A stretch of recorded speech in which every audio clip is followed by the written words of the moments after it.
is engine kothik cardo a broken bar for main tum shadi car lungi, while faz Seattle repair shop kihawako is terakak karagajays kisi nibirimi se shakaguma dia home, billionaire CEO. Clar Montgomery Uppenhauser and dollar keels mine caddy asmas a diaresis q udite humascara raw ethi, sam a kamash, grease salipta mechanic they a broken barge isn't bazapne nazar juke raki, sorry workshop kinigahane and dono parjam chuki thin, lekan joba ot clerico nai padatha jokasiko bin nai malum thai oayak single father, joake wrench peach chop cars on doggy gozira hatha, kabi woi admi thajis nays engines design kada jo's man kokua ada, clerky as alil bari bought a broken bar uswatches kona padni wali thijiski kadrazn kabiki hinai thi. Apnadale, Bihar Barish Montgomery Industries Executive Garage Ki Shish Ki Diboran Par is Terabars Rai The Jays Galian Chal Rai Hana Seattle Ki Sai Rang Peshan, Harbun Thek Nade Hun, Ander, Concrete Steel Gerde, $10 million Ki Gadain Keach Emak Mine Lipt is Keelanu Garage Mine. Clar Montgomery Dono Behansin par band Haikadi Thieski Valentino Coat Bill Kalthik Jaga Parthamahua, Uskiakun Mine Barf Jay-Z Sarti, Oscar Custom Built Aston Martin Valkyria Dunia Mine Surf 150A Midnight Luke Rang Mine, Joan Eli Simti Huasang Krakoya Di Lada, Uzank Kine Sayang Krakar Rahathe, Yabawakufi High, Wafone Par Hissi. Main time log on co premium I like I not dedic to make am chilra hi kekar bagjl. Main pays daddy hunk mas lega abho jay dugantan key deadline a car azn call is teraban key jays kasi ni $1 billion deal seal key home. Magar Valkyrie ni saraknatak pasan na ikea. Kergant use Claire Montgomery ni wokam karnapada jawazn 15 say Allah say na ikea they madad magna jo pison say na ikaridi yalsakti. Davy Street Automotive, Oski Assistant ni gabahat say tablet par search car kaha. 5-star reviews Hana broken bar public garage high, part. Clara ni apni eyebrow authority. Tom Kitty Hall main $10 million key car koas jogola jonjahan shamad soccer moms apni mini and servicing Klybejdihan. They specialize in high performance imports, ma'am. European, Japanese sab. Fine. Clara ni gasaki zat high. Lekanaga leather parake biff fingerprint mile a broken bar tumhari nakri gay. Assistant ko yajamla a ki teriyat a un 12 assistants ko bijo spell jachukda. Davy Street Automotive Decton Mine Kisi ka dil nahinjita thay. Ek Vietnamese restaurant ek laundromat darmian shkipahua. Harani bricks. Fading sign. Dual bar windows a broken bar wajaga Claire Montgomery Kiankon Kogu Stack Lagdi, Lekan reviews sec bolt the Clarek High Gold do Dofani Cardi the, tow truck Husky Valkyrie ak Antapelkadga the, Abwa waiting area mine Kadi thaw plastic chairs Jotin Econ Ka Ba Jaffa Chuki the, coffee Jiska Smelya Dalada Thak Shamad President Reagan Dino Mine Bane Gaily Home, Hawa Mine Motor Royal. Rubber ekajib si bu broken bar jais Claire samaj nai pay shamad honest camp kibu icy cheese jais uzn kabi masus nai kia thay service bake smudged shish peach mechanics suski cart gird as terachilrehi the jays kisi mazur park kadam rak jade hana atram say Kamoshi say, Miss Montgomery, Claire ni palat kardaka, pakas garib, mazbuchism, chirpar walked kilakir and magars at kia coveralls par Davis Konalma, Jack Davis, garage kamalik, uzn rag say hath bonch hath bar haya, Claire nias hath koyundika jays kisi nias par zag logadai hana hath my laya hina, mrikar. Uzn si de kaha, thik hogayan nai, Jack ni boranai mana, shamad thisi logon say palapada hoga, diagnostics chilrehi hain, Valkyrie Kes electrical system Formula 1 tech say inspired high, ICG's Amudge encyclopedia Naisha I. Clara ni bidarti sakata, baz time batao, Jack ni founded lech mine jawab dia.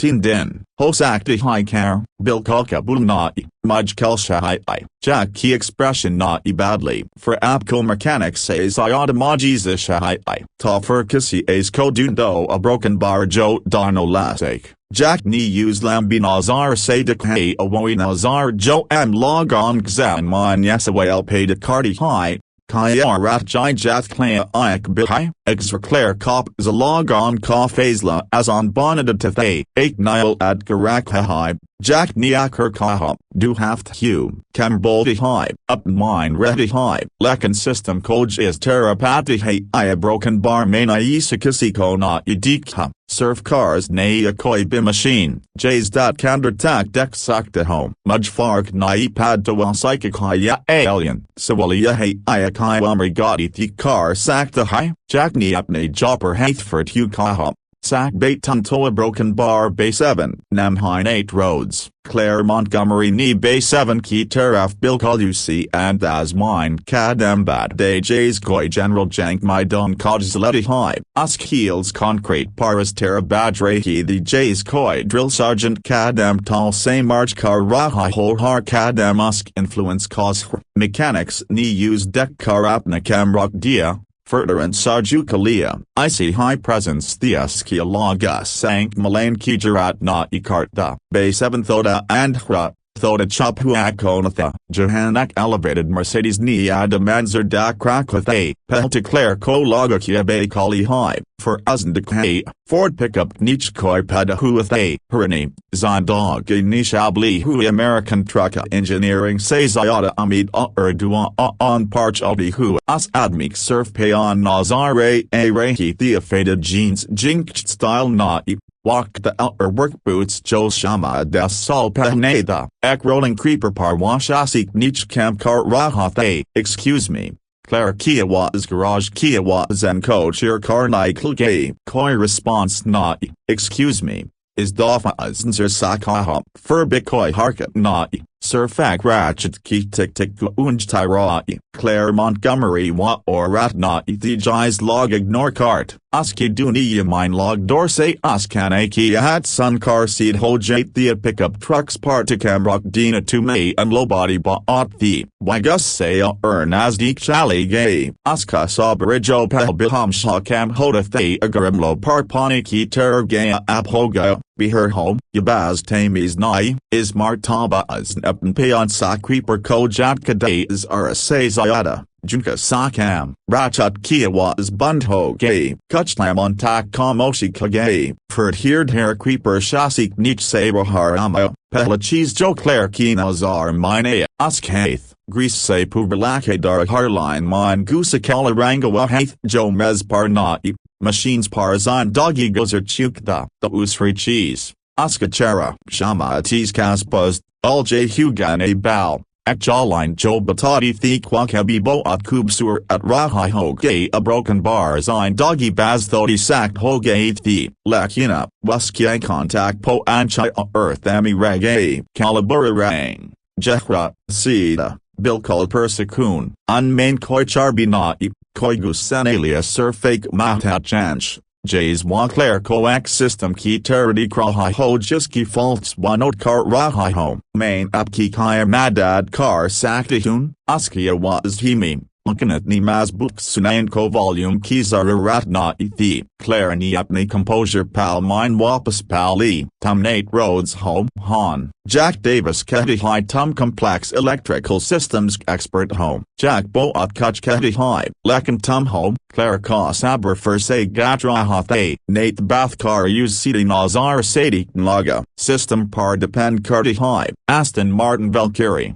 Clarinicida Bataya, Pura electrical network key death, computers fault trace Naikar Parehi, Tamkar Sakt Ho Yamain Apna Walked Barba Od Kar Raihun, ISS Stofan Kiankon Mine Peli Bar Kuch Chamka, Shamad Dil Shaspi, Shamad Challenge, Valkyrie Ka Hybrid System Racing Division KMR Pro Architecture Say Bana Hodi High, Nate Ni A Husta Sakaha, V12 Battery Pack X Central Control Unit Say Linked Hanjo 17 Systems Mine Power Distribute Kurti High, Jab Yafail Hodi High, Asal fault system mine nai hoti, belkak is a single point of failure hoti hi jo pottery chain reaction chalidity high. Diagnostic tools as ignore carded hain qua surf components decrehi hot hain a broken bar pottery structure nai, claire ni yank japki. Yas says iota technical details the jitni wa sunna sherdi thia urjitni wa ya raksakti thias say kaiguna sayada. Tomat lob a broken bar yes, Nate ni kuchlam aski teraf dikha. For bake beach patty valkyrie ki teraf. Aski nazar ni car clients ko is territrace kaya jays well afsan one hand pad rahai home. Hosakti high. Aznakar kaha, abi digdihun, tamayan kelshai ino, yasida jawab na ithay alekan Claire Montgomery namki orat ni kabiad ha jawab kabul na ikai a, fine, diko, for batao repair hoga yanai, Claire nias kapija ke agusa ekajib sidil shaspi dana was kander takrati hu, jab takwa valkyrik pospa angchai. Nate Pale High driver's seat mine they ask grease lag a half dashboard par is terrachilrehi the J's kisi nazakshis koko rahai ho, knock ek hypercarco, asn start button dabaya, koya was not, dobarit trikia, for bikamoshi, for Nate niapni ankan ban carly a currency, clarani bayu and chatadi a currency, ya bad me aski $3 million car mine ankan ban kark dine laga rahathe, what are you doing? Asn tan mine pucha, san rahahun, Nate ni jawab dia. Ankan kol bag hair, kiss cheese comb, yachal bin irai, harcheese was curdy high, Miss Montgomery, asn shay and lesh mine kaha, Claire Montgomery, harcheese was curdy high, Miss Montgomery, kamoshi bit Claire ni almost thankan gume, ake hissa askokerahathak yssa zen mechanico dant car sita car de broken bar lekan kuchus a rock rahathe, shade Nate kiyakin bari was, shade asterage is terra steering wheel par hathrak rjs use a mesus car rahatha, pad rahathe, do minita jo Claire ko a gat j's lagyak bad Nate nyankan kuli a currency gari say nikal karas gerd gumashar u car dia, kabi juk car nich dikta. Kabi angle badal car body lines kodza. Well, Claire Kia was use a cod ko bathodi sayadatas logi, Nate sita hua, hathrag say pont huia shamad dadot, shamads urat, diagnostics tikare rehi hain, koi sita fault nazar na ye a raha, for aznaj kaha, lekan symptoms but a rehi hain main power distribution mine kai na kai voltage drop a raha high, galot ground, weak relay, ya wiring harness mine wash or jo surf cause condition mine samata, Claire need to leap on mine kaha, English, please, yani, Nate ni sita jawab dia, apgar ki kachlights kabi ban hodi hain, bijli a rai hodi high, bazap ni manzil tak na ipo ansti, fix car sacked home, Nate ni gari ki teraf dikha, for Claire ki teraf, zayadatar chances hain ho jiga, lekan wak, lajga, kitna time a broken bar eger thik tarik sakar no home, do den, shama atin, maj kelshai.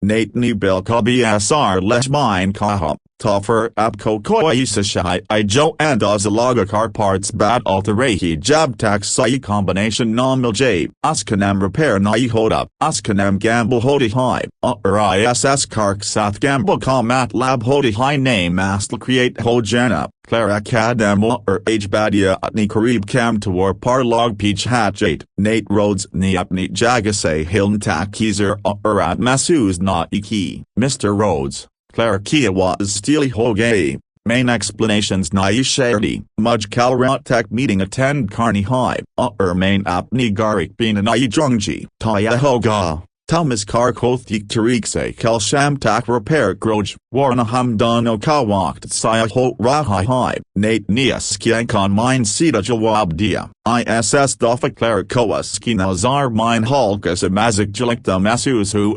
apshamad boat important lag dihain, him lesh mine kaha, excuse me, car, attitude, yakin physics kanunapki schedule mutabik chilain, uzn hal kasasar hada ao, apwa kaibo at important hoga a currency, Claire Montgomery ni corporate boardrooms kodara a, governments say deals kithi a currency, $1 billion raiders ko pichat and par majbor kia a, uzn kabina isocha that coveralls penakoi mechanic as par mas karate who attends and ba at kerga. I don't think you understand who you're talking to. Uzn kaha, askia wa is liquid nitrogen jz thandi, Claire Montgomery, Nate Nietman and Sage in AO, Shaw Montgomery Industries, net worth $2 billion say par, Samsung Fortune 500 woman CEO, Business Insider Mutabik Ice Queen, competitors Li Barracuda, Y grocery list Padraha Ho J Slagrahathe, Kuchraga, Claraniza here to war par Hirani say Pucha, how did you Google me, license plate. Nate ni shoulder shrug card Hugh Kaha. You're not exactly undercover. Claire ni apni Valkyrie ki teraf dika. Plate parsiamon one lekate. Subtlety kabi usk style ka hisana ira ithi. Thought jant homain kon hoon. Claire ni apni composure wapas hasulkia. Thought jant hoke mujnaras kana business li akana hold up sak. Nate ni circo hal cause tilt kia. Ap kai akaran gia currency. Yal parbura review likan gia currency. Mujnakri say nikawa dn gia currency. Mera career tabe akar dn gia currency. Askia was mine magusatha. Nadara surf seeda. Genuine civil. I could. Clarani Tyklash mine kaha, you could, Nate May and go, Lekan for Bapko Kar Kaltak Tiknai my ligai, for Uzn Bitak la flesh mine kaha, machines ko apt bank balance say fark nai pata, apt schedule say nai,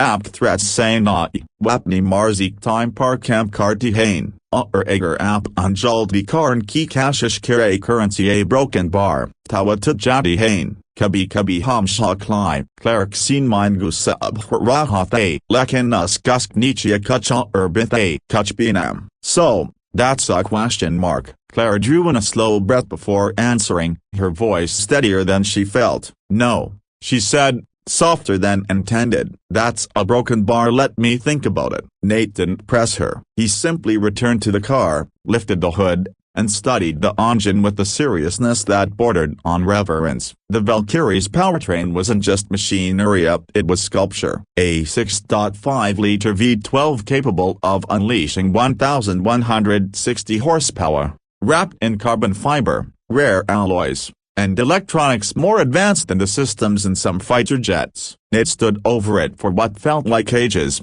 his gaze traveling across the components with the focus of someone reading scripture. When he finally spoke, his tone carried the weight of a man telling nothing but hard truth, still not looking at her. If I take this on under the deadline you want, I'm not promising miracles. Maybe I find the issue in 6 hours. Maybe it stays hidden. Or maybe I track it down only to discover the part we need won't arrive until next week. But you'll try, Clara said. I'll try, he repeated. He lowered the hood with remarkable gentleness and more care than anyone had ever shown her car before. When he finally turned to face her again, there was a new expression in his eyes, a spark, a challenge. But I have one condition. Conditions were for other people. Claire Montgomery issued directives, not compromises. What? She asked, sharper than she meant. For the briefest instant, she could have sworn he almost smiled. If I repair this car, and I mean truly repair it, so it runs flawlessly, you'll owe me something. Name it. She said instantly. I'll tell you once the car is fixed. That isn't how negotiations work, Mr. Rhodes. It is, he replied calmly, when you're the one who needs something, Miss Montgomery. They regarded each other across the Valkyrie's hood, the billionaire CEO and the grease-stained mechanica, as if neither was willing to blink first. And there, in that standoff, Clara felt something she hadn't felt in a very long time, someone treating her like an equal. Not a walking bank account. She knew she should walk away. She could call a tow truck, ship the car to the dealership in San Francisco, or have her helicopter fly her anywhere she pleased. She could remind this man that people of her stature didn't negotiate with people who spent their days lying on concrete floors beneath broken engines. But that wasn't what came out of her mouth. Fine, she heard herself say. "Fix the car. Name your price." Nate gave a single, deliberate nod, then headed to the tool cabinet. When he returned, he carried a tablet and a compact diagnostic unit, which he set on a rolling cart beside the Valkyrie. Without another word, he began his work. For a moment Clara stood there, stunned. She wasn't used to being dismissed, especially not after striking a deal. But Nate Rhodes had already left her behind in his mind. He was consumed by the car, by the challenge, by the silent puzzle unfolding beneath his hands. She turned to leave, heels echoing across the concrete. "Miss Montgomery." She paused in the doorway of the waiting room. "What?" "This is going to take a while," he said without looking up. "The waiting room's uncomfortable. You should go home. Come back tomorrow. I'll decide what I should do." "Mr. Rhodes, suit yourself." He plugged the cable into the Valkyrie's diagnostic port and immersed himself in the glowing streams of data. Claire remained in the doorway for several slow seconds, watching him ignore her with a level of indifference she had never received from anyone in her life. Then, defying her instincts, she returned to the waiting room, sat in a cheap plastic chair, and waited. 3 hours passed. In that time she'd conducted 17 calls, responded to 43 emails, approved 2 acquisition offers, denied 3 budget proposals, and terminated a regional manager who'd missed his quarterly targets. She had done, from that uncomfortable chair, more than most executives did from an entire office. But she hadn't left. Through the window, she watched Nate work. His movements were precise, patient, almost elegant. No wasted energy, no annoyance, just a steady rhythm of disciplined problem-solving. Jack eventually brought him a sandwich and a coffee. Nate ate absently, eyes never leaving the diagnostic charts. 2 other mechanics came by, observed what he was doing, exchanged a few words she couldn't hear, then wandered off shaking their heads. By the time the sun slipped behind the horizon, Nate finally straightened, rolled his shoulders, and shut the hood with a quiet finality. Clara surged to her feet so quickly her phone nearly hit the floor. When he entered the waiting room, he looked worn out, smudged with new streaks of grease, but not defeated. "Well?" she asked. "Found it," Nate replied. "A corroded ground connection in the battery junction box. It caused intermittent voltage drops that cascaded through multiple systems. The diagnostics couldn't detect it because it only appeared under specific load conditions." "In English, Mr. Rhodes, rust on a wire," he said simply. "I cleaned it, reinforced it, tested it. Your car will start now." "Show me," she said. They walked back into the service bay together. Most of the other mechanics had already gone home to their families and ordinary lives that didn't revolve around high-end automotive electronics. The garage felt larger now, hollow and shadowed in the evening light. Nate opened the driver's door and motioned for her to get in. Clara slid into the seat, and for the first time in nearly 2 days, she felt whole again. This car was more than a machine to hear up. It was an extension of her identity. She knew its every vibration, every note in its exhaust, every nuance of the throttle like a musician knows their favorite instrument. She pressed the start button. The engine erupted to life, unleashing a sound like a god clearing his throat, a deep, primal, rising into a metallic hymn as the revs climbed before settling into a flawless, controlled purr. The perfection of it struck her so sharply that her eyes stung. She blinked hard. It was ridiculous to get emotional over metal and circuitry. Ridiculous, a broken bar, but real. It was her car, and it breathed again. She let the engine idle, absorbing the smooth tremor through the steering wheel, listening to the elegant interplay of combustion and electronics working in seamless synchrony. After a moment, she switched it off and looked at Nate, who stood nearby with his hands in his pockets and the faintest trace of contentment on his face. "It's fixed," she said, even though the truth was already obvious. "It's fixed," he echoed. Clara stepped out of the car, and they simply stood there for a heartbeat, locked in each other's gaze beneath the harsh fluorescent lights. "You said you wanted something from me," she reminded him. "Tell me what it is." Nate was silent for a long beat. Then he actually smiled at a real one, and the expression softened him, made him look strangely younger and yet somehow weary. "Do you remember the first thing you said to me?"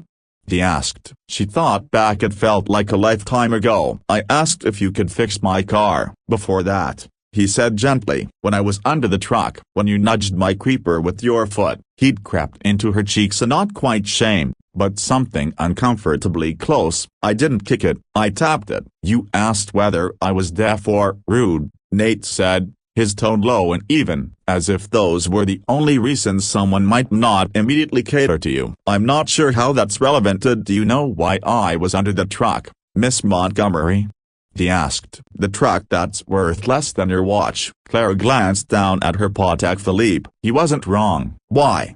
she asked. "Because the man who owns it is a single father," Nate said. "He works construction during the day and security at night. His truck is 23 years old. It's falling apart, leaking oil, the transmission's half dead, but it's paid off, and he needs it to earn a living," he continued, voice steady. "And he needs to earn a living because he has a 7-year-old daughter who needs clothes for school, groceries, and everything a kid needs." "I still don't see a." "He paid me in cash this morning," Nate said. $300 he probably couldn't spare. "Not enough for the parts, definitely not enough for the labor. But I'm fixing his truck anyway, because sometimes fixing something means the difference between keeping a roof over your head or losing it." Clara stared at him, her expression unreadable. "That's commendable, Mr. Rhodes. Very noble. But what does it have to do with my car?" "Everything, Miss Montgomery," he said. "Because you walk through the world assuming everyone exists to accommodate you. You think money grants you the right to treat people like obstacles or tools, like the world is supposed to run according to your schedule." His voice was calm, almost gently, but there was steel beneath it. "And I'm standing here thinking about how I just spent 3 hours repairing a toy for someone who couldn't even be bothered to shake my boss's hand." The words lingered between them like smoke from a fire neither wanted to put out. Claire Montgomery had been labeled many things in her career: brilliant, ruthless, icy, relentless. She'd faced slurs in boardrooms, in magazine profiles, and whispered behind her back. None of it had ever pierced her. But the way this grease-smudged mechanic was looking at her now made her feel a broken bar diminished. "You want an apology?" she asked, though her voice was sharper than intended. "Fine. I'm sorry I interrupted your charity work to ask you to do your job." "I don't want an apology," Nate replied. "I want you to understand something." "What?" "That people aren't machines," he said. "You can't just throw money at them and expect them to function the way you want. People are messy. They're unpredictable. They break in ways that don't show up on diagnostics." He took a slow breath. "And sometimes, Miss Montgomery, the repairs that matter most are the ones you can't put a price on." "What is it that you want from me?"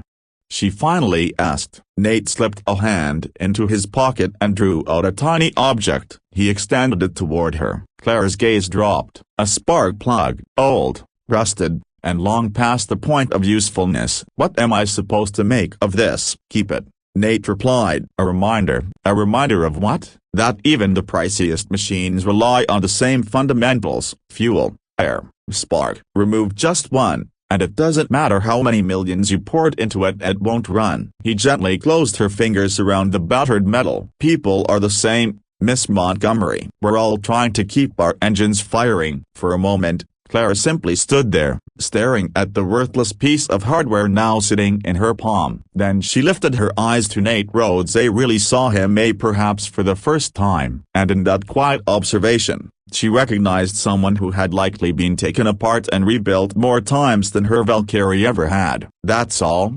she whispered. "This is your price, a life lesson and a broken spark plug." "That's all." Claire let out a short, sharp laugh. The sound ricocheted through the empty garage, startling even herself. "You could have demanded anything: money, a position, a favor. I would have paid it without blinking." "I know. And yet you chose this." "I did." She rolled the spark plug between her fingers, feeling its weight, its rough edges. "You're either the wisest man I've ever crossed paths with a broken bar or the most foolish." "Probably a bit of both," Nate said, that faint ghost of a smile returning. Claire tucked the spark plug into her coat pocket and pulled out her phone. "What do I owe you for the repair?" $600. "Parts and labor." "Standard rate." She began laughing again, only to realize he wasn't joking. $600. "I was ready to pay 10 times that." "Then give the rest to charity," Nate said. "Or don't." "Your choice." She held his gaze for several seconds, then typed into her payment app and sent $6,000 to Jack Davis's shop.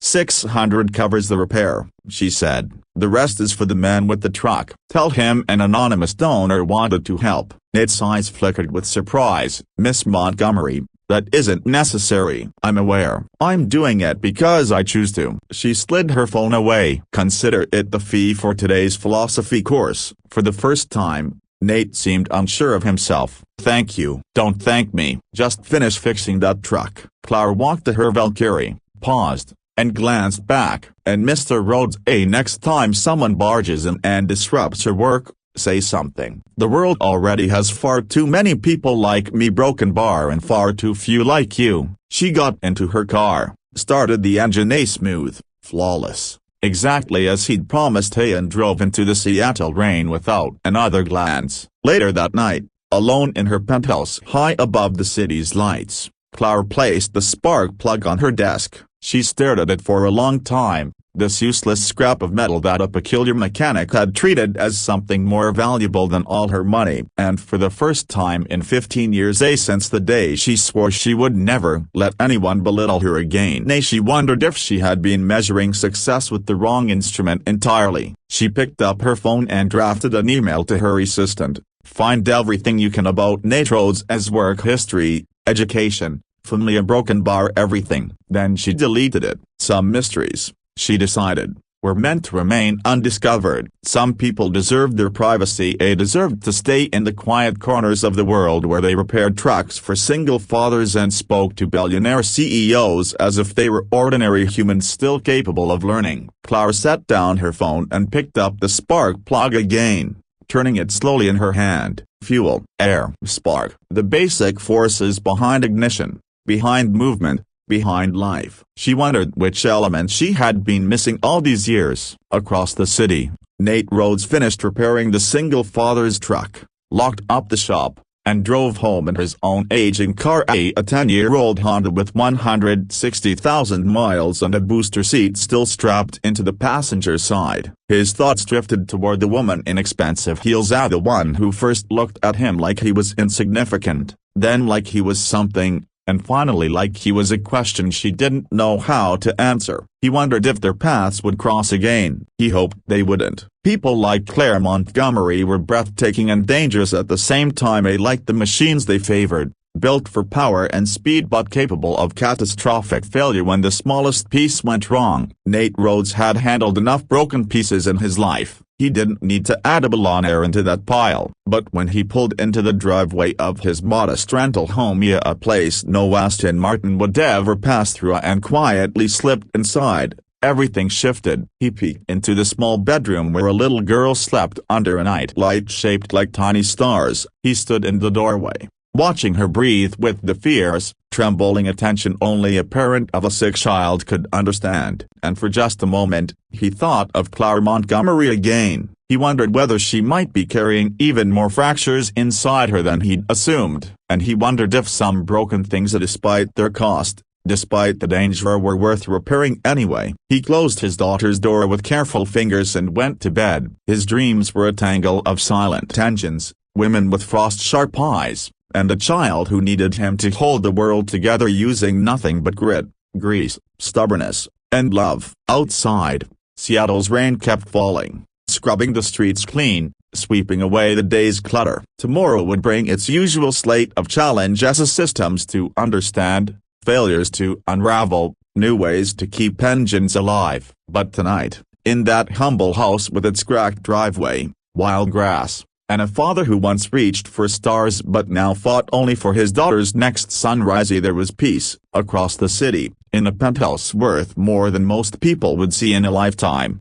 a woman sat alone with a spark plug on her desk, wondering what it meant to be human rather than merely successful. Neither of them knew that this was only the beginning. Neither knew that some repairs shatter you before they save you. And neither had any idea that a little girl with a failing heart would be the one to teach them what fuel, air, and spark truly meant when applied to a life instead of a machine. But they would learn. All of them would. 3 weeks passed before Claire thought about the spark plug again. It wasn't that she had forgotten. Claire Montgomery never forgot anything, especially things that left her unsettled. She had simply avoided thinking of it because thinking of it meant thinking of him, and thinking of him dragged up questions she had managed to outrun for 15 years. But the universe had a habit of dragging you back to the truths you refused to face. It began with the smell. Claire was in the middle of a video conference with her board, expertly justifying the premium on the Taipei acquisition,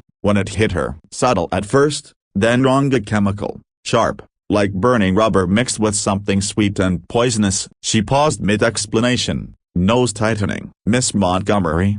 A director asked, leaning toward his camera. "Are you all right?" "I'm fine," she replied automatically. But she wasn't. The smell was strengthening. Her gaze swept her massive officia, 1,800 square feet of clean, minimalist elegancia, but nothing looked out of place. Then her assistant burst in without knocking. That alone meant trouble. "The parking garage," Jennifer gasped. "It's your car." Claire was on her feet before Jennifer finished the sentence. The board stared at a suddenly empty screen as their CEO vanished without warning, an act both shocking and perfectly in character. She took the elevator down 30 floors, heart pounding with the fear that wasn't about assets or prestige, but the ache of losing something irreplaceable. The smell grew heavier as the numbers ticked down. Acrid, hot, real enough to taste. When the doors slid open, she saw smoke. Not a blaze, just a thin, ghost-like cloud lingering in the air, but enough to tighten her throat. Her Valkyrie sat in its reserved spot, and even from 50 feet away she saw the problem. The hood was slightly unlatched. Smoke drifted from beneath it like the last breaths of something dying. The building's security guard, a Thompson, she thought, stood nearby clutching a fire extinguisher, uncertain. "I haven't touched anything, Miss Montgomery," he said quickly. "I called 911. Maintenance is coming. The fire department show." "Open the hood," Claire cut in. "Ma'am, I don't think that's it." "Open it." Thompson placed the extinguisher down and approached the car like it might explode, which, for all they knew, it could. Claire stepped right beside him, close enough to feel the heat radiating through the metal. When the hood finally swung open, smoke billowed thicker for a few seconds before thinning. Claire stared. Her immaculate, $3 million engine, perfect for 3 flawless weeks, it was now a mess of melted plastic, charred wiring, and a small burn that had already extinguished itself. "Jesus," Thompson whispered. Claire took out her phone and dialed the number she had promised herself she wouldn't call again. He answered on the third ring. "Dave, yes, my car, a broken bar. It's on fire." Claire's voice was steady, though her hands trembled against the phone. A brief pause. "Miss Montgomery, a broken bar. Well, it was on fire. Now it's just smoking, but something definitely burned, probably the wiring. Maybe some plastic." "Where are you?" "Underground parking. My office building. I haven't driven it since yesterday morning, and when I came in today, it was fine." "Don't touch anything," Nate cut in sharply, his voice precise and focused. "Is the fire fully out?" "Yes." "No flames, no glowing metal." Claire's gaze dropped to the engine bay again. The smoke was thinning, leaving a bitter chemical smell and the unmistakable evidence of disaster. "Good. Do not attempt to start it. Do not touch the battery. Do not let anyone else touch it." Claire heard movement on his end, fabric rustling, keys jangling. "What's the address?" She gave it, her mind racing over the strangeness of the moment. She was calling a mechanic and not her regular one, not even someone on retainer but him. The man who had spent 3 hours with her weeks ago, giving her a spark plug and a lecture about humanity, was now the only person she trusted to save her car. "I'll be there in 20 minutes. Nate said. "Probably less if traffic cooperates. Just keep people away until I get there." "Why is it dangerous?" "Depends on what caused it. Electrical short, maybe not. Something with the fuel system or the battery pack, possibly. I won't know until I see it." 20 minutes, Claire repeated. 20 minutes, Nate confirmed, then hung up. Claire stood in the garage, smoke filling her lungs. Thompson hovering nearby with a confused expression. She realized she was putting her faith in a man she had met for only 3 hours, someone who had given her a philosophy lesson along with a spark plug and who probably thought she was exactly the kind of entitled billionaire who deserved to have her toys catch fire. She should have called the dealership, should have called her insurance, should have called anyone, but she hadn't. she had called him. 18 minutes later, she saw it. A 10-year-old Honda rolled into the garage, pulling into a visitor spot. Nate Rhodes stepped out, wearing the same faded jeans and work boots as before, though his shirt was clean and his hands free of grease. One hand carried a toolbox, the other a diagnostic tablet. He didn't greet her, didn't engage in small talk. He stopped short only when he saw the engine bay. "Shit," he muttered. "That bad?" Clara asked. "Not good," he said, setting down the toolbox and leaning over the engine. His eyes swept over the damage systematically, calculating, analyzing. Then he pulled a flashlight from his pocket, tracing wires through the tangled V12 and its labyrinth of components. Clara watched, remembering this focus. Around Nate Rhodes, the world could be collapsing, and he wouldn't notice it not when there was a system to understand,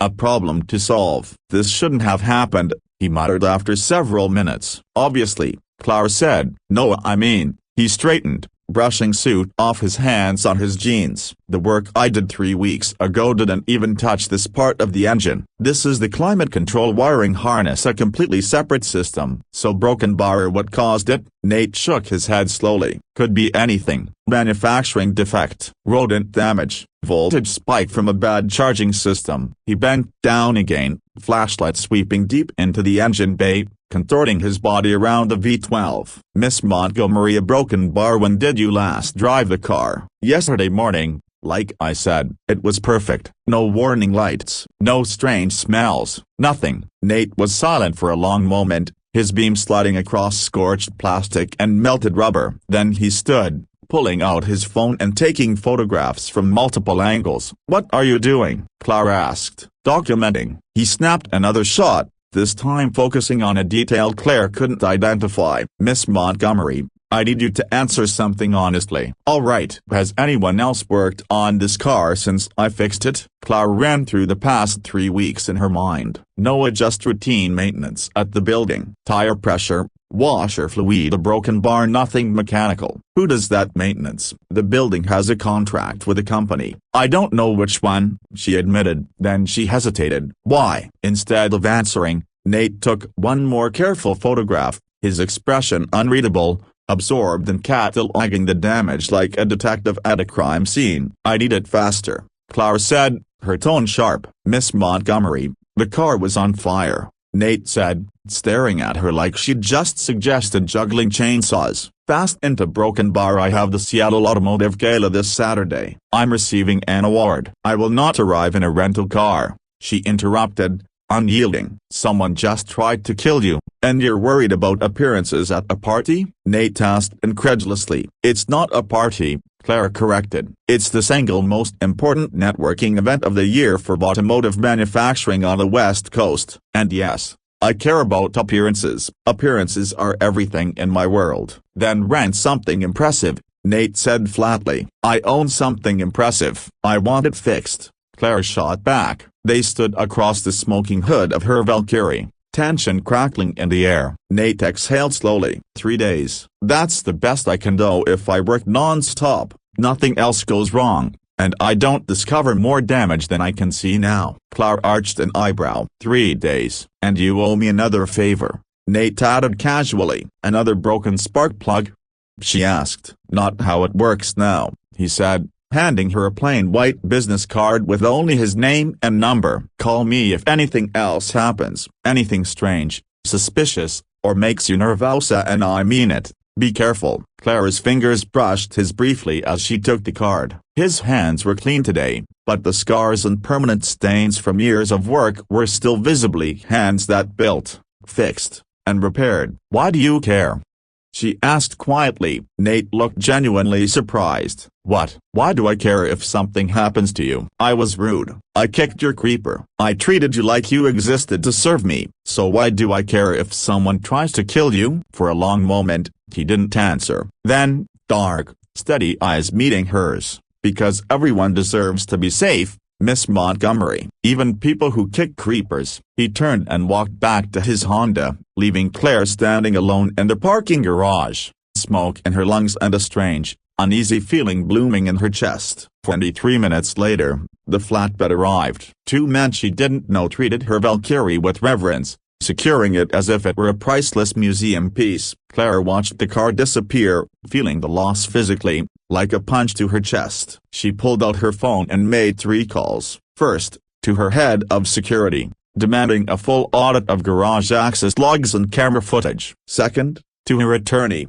instructing a quiet investigation into anyone who might want her dead competitors, disgruntled employees, activists. Third, to Jennifer, clearing her entire schedule for the day. Claire needed time to think. Home, she poured a scotch she didn't intend to drink, and stood at her floor-to-ceiling windows. The city pulsed below her like blood through veins. She tried to figure out who hated her enough to attempt murder. The list was long and it scared her. Yet, oddly, her mind drifted to the mechanic who had asked her why she cared. When had she become the kind of person who needed to hear that question? The next day, Claire took an Uber to work. It felt like admitting defeat, but Nate's words echoed in her mind. The kind of person who sabotages a car like this isn't going to stop. Meetings felt hollow. Every mention of market share or quarterly projections made her want to scream. None of it mattered if she was dead. But she stayed calm, nodding, signing approvals,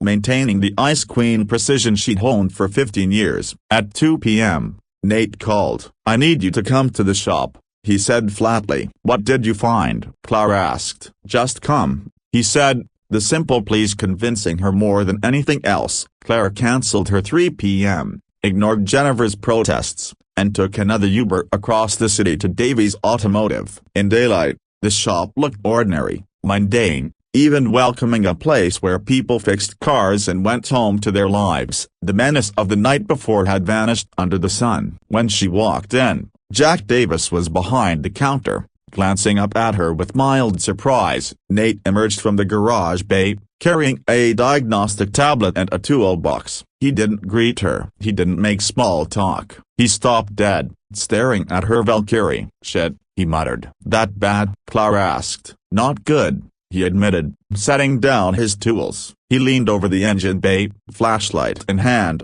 eyes scanning every wire, every melted plastic sheath. Claire watched quietly. This wasn't how completely absorbed, focused, like the world could burn around him and he wouldn't notice, as long as there was a system to understand and a problem to solve. "This shouldn't have happened," he muttered. "Obviously," she replied. "No, I mean the work I did 3 weeks ago was nowhere near this section. This is the climate control wiring harness, a completely different system." "So what caused it?" Nate shook his head. "Could be many things: a manufacturing defect, rodent damage, voltage spike, but a broken bar." He bent closer, flashlight probing deep into the V12 engine bay. Claire swallowed, her pulse quickening. "What?" "Miss Montgomery, when did you last drive the car?" "Yesterday morning." "It was fine. No warning lights, no strange smells, nothing." "Perfect." Nate was quiet, tracing wires, examining scorched plastic, melted rubber. Then he stood, pulled out his phone, and photographed the damage from multiple angles. "What are you doing?" Claire asked. "Documenting," he said. Then he looked at her seriously. "Miss Montgomery, I need you to be honest. Has anyone else worked on this car since I fixed it?" Claire thought. "No, just routine building maintenance. Tires, washer fluid. Nothing mechanical." "Good. I need to see everything firsthand. Don't touch anything else until I tell you." Claire nodded. She felt a knot in her stomach. Whoever had done this wasn't Tony, and not by a long shot. "I need it faster," Claire insisted, her voice sharp. "Miss Montgomery, the car was on fire," Nate said, blinking at her as if she'd suggested juggling chainsaws during the ceremony. "Fast into I have the Seattle Automotive Gala this Saturday. I'm receiving an award." "I will not arrive in a rental car," she interrupted, unwavering. "Someone just tried to kill you, and you're worried about appearances at a party?" he asked, incredulous. "It's not a party," Claire corrected, her eyes hard. "It's the single most important networking event of the year for automotive manufacturing on the West Coast. And yes, I care about appearances because in my world, appearances are everything." "Then rent something impressive," he said flatly. "I own something impressive. I want it fixed," she replied. They stared at each other across the hood of her smoking Valkyrie, tension humming between them. Claire felt the frustration radiating off him like heat from the engine. Let him be frustrated. she thought. Let him see what it's like to deal with someone who won't bend just because you have logic on your side and moral high ground. 3 days, Nate finally said. That's the best I can do. If I work around the clock, nothing goes wrong, and I don't find more damage than what I see now. 3 days. And you owe me another favor. Claire raised an eyebrow. Another broken spark plug? That's not how it works now, he said, handing her a plain white card. No title, no logo, just a name and a number. Call me if anything else happens, anything strange, suspicious, or makes you nervosa, and I mean it. Be careful. Her fingers brushed his for a moment as she took the card. His hands were clean today, but the stains and tiny scars from years of working with hot metal and sharp tools were still 3 hands that built, repaired, saved. Why do you care?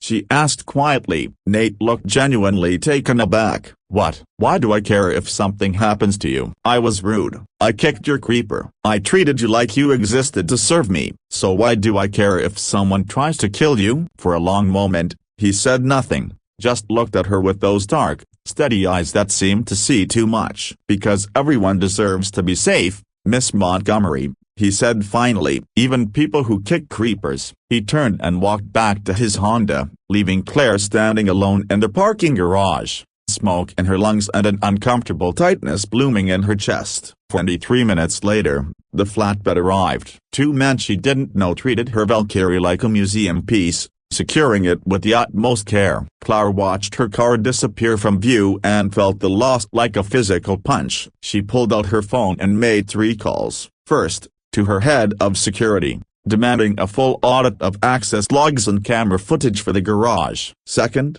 to her attorney, instructing a quiet investigation into anyone who might want her dead competitors, disgruntled employees, activists. Third, to Jennifer, clearing her schedule for the day. Claire needed to think. She went home, poured herself a scotch she didn't intend to drink, and stood at her floor-to-ceiling windows, watching the city pulse below her like blood through veins. She tried to figure out who hated her enough to attempt murder. The list was long, longer than she wanted to admit, and yet, despite it all, her mind kept drifting back to Nate, the mechanic who had asked why she cared. When had she become the kind of person who needed to be asked that question? The next day, she took an Uber to work, feeling strangely defeated, though Nate's words echoed in her mind. The kind of person who sabotages a car like this isn't going to stop. Morning meetings were hollow, empty. Every mention of market share or quarterly projections made her want to scream that none of it mattered if she was dead. But she played her part, nodding, signing approvals, maintaining the Ice Queen precision she had perfected over 15 years. At 2 p.m., her phone rang. "Nate, I need you at the shop," he said. No preamble. "What did you find?" she asked. "Just come," he said. The simple please was enough. Claire cancelled her 3 o'clock meeting, ignored Jennifer's protests, and took another Uber across the city to Davies Automotive. In daylight, the shop looked ordinary, mundane, a place where people fixed cars and went home to their lives. The menace of the night before was gone. When she walked in, Jack Davis was behind the counter, glancing at her with mild surprise. Nate emerged from the garage, toolbox in hand, his eyes immediately locking on the Valkyrie. He didn't greet her. He didn't make small talk. He stopped dead, taking in the car. "Shit," he muttered. "That bad?" Claire asked. "Not good," he admitted, setting down his tools. He leaned over the engine bay, flashlight in hand, eyes scanning every wire, every melted piece of plastic. Claire watched silently, noticing the same focus she had seen before in Hema. The world could burn around Nate, and he wouldn't notice,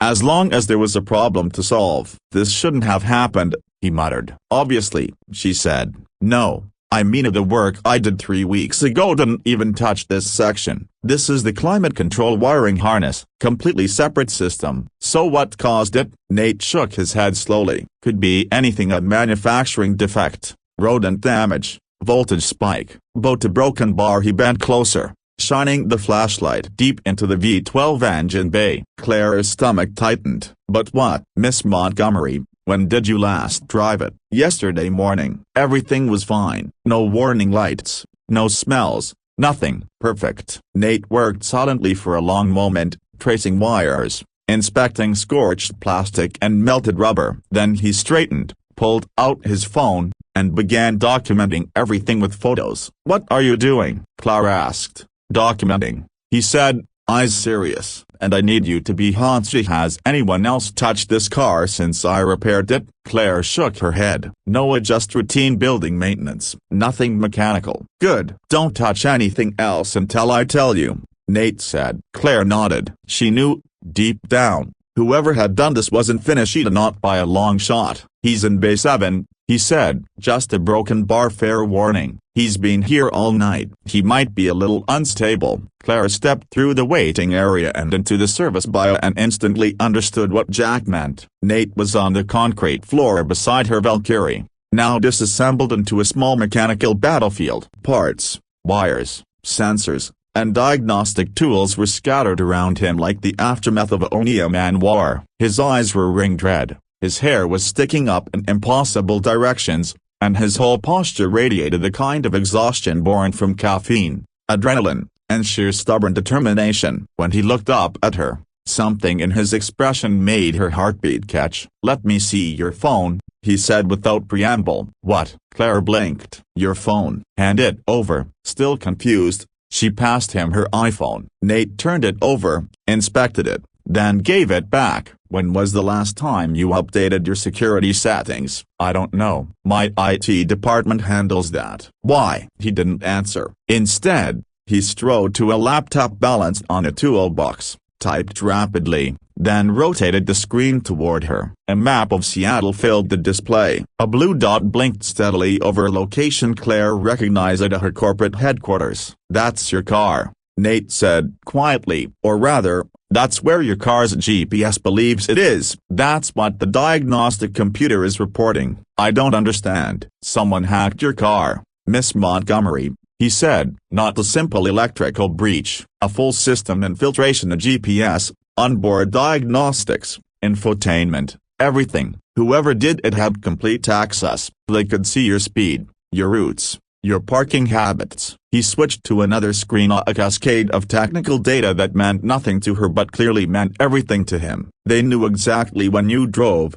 how long the car sat idle, and they used that data to time the sabotage perfectly." A wave of cold swept through her. "How is that even possible?" "Modern vehicles are basically computers on wheels," Nate said. "Everything is connected to something: your phone, the cloud, manufacturer servers. Great for convenience, terrible for security." He rubbed at his eyes, frustrated. "But the real question is how they got in. These systems are supposed to be ironclad. Hacking them requires either serious skill or physical access." "The building maintenance staff," Claire said instantly. "The ones who always check the tire pressure." "Maybe," Nate allowed, "but that's not the worst part." He pulled up a new window. "I found spyware in your onboard system. Not just a hack to trigger the fire, full-blown surveillance software." Claire felt her stomach drop. "Tracking me, broken bar how?" "Everywhere you drive, anyone you go to meet, your patterns, your routines, your entire schedule, basically." His tone softened, but the seriousness didn't. "This isn't someone trying to burn your car. This is someone studying you, learning your habits, planning something far bigger." Her legs threatened to give out, so she sank onto a rolling stool. "Can you tell who put it there?" "Number." They covered their trail. Whoever did this knew exactly what they were doing. He crouched until he was level with her. "Miss Montgomery, you need to go to the police. This goes way beyond a bad repair. This is hacking, stalking, attempted murder." "They won't do anything," Claire said numbly. "I have enemies, Mr. Rhodes. People with power and money and grudges. The police will file a report, mention increased patrols, and that will be the end of it. Then hire better private security." "I already have private security." "Then hire better than that." Clara laughed at a brittle, cracked sound. "Do you know how much I've built around myself? Security systems, background checks, lawyers, and DOS, a broken bar, the whole fortress. 15 years of making myself untouchable. And someone still got close enough to rig my car to burn." Nate was silent for a long moment. Then he said,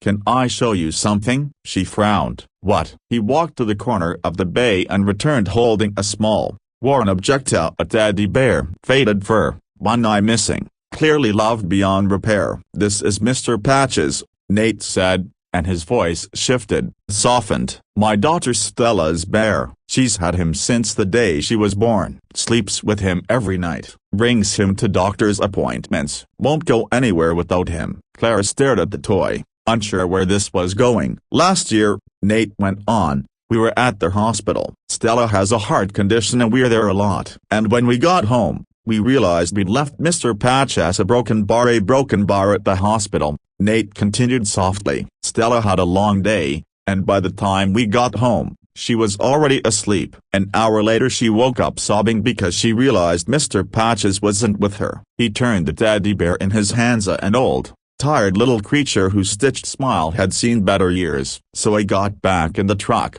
he said, and drove all the way back to the hospital. It's nearly an hour each direction, and the entire drive, I kept telling myself how absurd it was. It's just fabric, stuffing, and plastic. It has no real purpose, no monetary value, no practical use whatsoever. He looked down at the bear, thumb brushing the worn patch where fur had been rubbed away by countless small hands. But to Stella, it's everything. Claire opened her mouth to interrupt, but Nate gently cut her off. My point is this. Security isn't only about fortifying a perimeter or keeping threats out, it's about knowing which things actually matter and protecting those. Sometimes the things we guard obsessively aren't worth anything, and sometimes the things we ignore are the ones that hold our entire world together. He handed her the teddy bear. Claire accepted it without thinking, fingers brushing the frayed fabric and the flattened spots where a child's fear and comfort had been pressed into it night after night. You think I'm guarding the wrong things,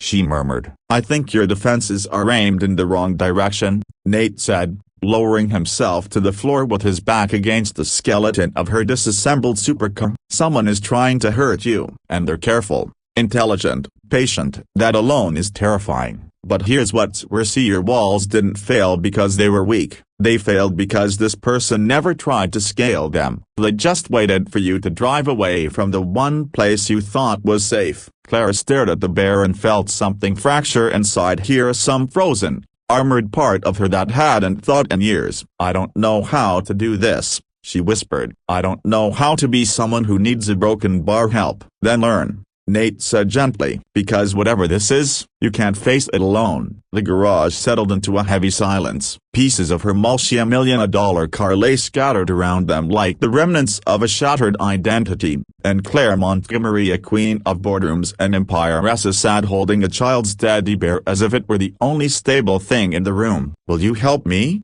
She asked. The words felt like stepping off a cliff with no idea what waited below. Help you do what? His voice was cautious. Figure out who's behind this, why they did it, and how to stop them. She lifted her eyes to his. You see connections, Mr. Rhodes. You understand systems, how they work, how they break, how to rebuild them. Help me understand this system. Help me see what I'm not seeing. Nate didn't respond right away. The pause stretched long enough for Claire's heart to thud painfully in her chest. Then he said, there's one condition. Name it. Tomorrow is Saturday. The shop is closed. Come here at 2. Why? She asked immediately. His answer was simple. If you want my help, that's the deal. You show up. No questions. No backing out. Claire's instincts screamed to argue, to demand control, to wrest back the upper hand. But something in his expression, something steady and honestly, halted her. Fine, she said quietly. 2 o'clock. Good. Nate rose and extended his hand. When she took it, he pulled her up with surprising gentleness. For a brief moment, they stood hand in hand like they were sealing something far heavier than an agreement. Then she handed Mr. Patches back to him and walked out of the garage with her heart pounding and her thoughts spinning, certain only that she had agreed to something that would reshape everything, though she couldn't yet imagine how. Saturday arrived wrapped in Seattle's trademark rate, the whole city seeming to inhale and hold it. Claire woke before dawn, her internal clock obeying its own discipline. She spent hours pacing her penthouse, trying and failing to convince herself that her nerves had nothing to do with an afternoon appointment with a mechanic. By midday, she'd cycled through 4 outfits. The structured Chanel felt like armor, the jeans felt like defeat, the dress felt like she was performing. She ended up in tailored slacks and a cashmere sweater that cost more than some people's mortgages, but the moment she put it on, She questioned everything. "You're being absurd," she muttered at her reflection. "He's a mechanic in a garage. He's probably going to lecture you about tire rotation or show you where the windshield washer fluid goes." Her reflection didn't look convinced. When the Uber dropped her in front of Davies Automotive, the shop appeared lifeless, weak and silent. But Nate's old Honda sat out front, squat and reliable as ever. She lingered on the sidewalk, an uncharacteristic uncertainty tugging at her chest. Through the fogged windows, she saw no movement, heard nothing, and for a fleeting, irrational second, a new fear crawled in. What if this entire thing was a trap? What if Nate Rhodes, the one person she trusted since the fire, was actually the saboteur? What if walking inside was the last mistake she'd ever make? For a brief, irrational second, Clara's mind spun with suspicion. What if this was an elaborate setup? What if Nate Rhodes himself had orchestrated the fire, and she was walking straight into a trap? Then the door swung open, and he was there. Every paranoid thought dissolved into nothing, as if morning fog had evaporated under the sun. "You came?"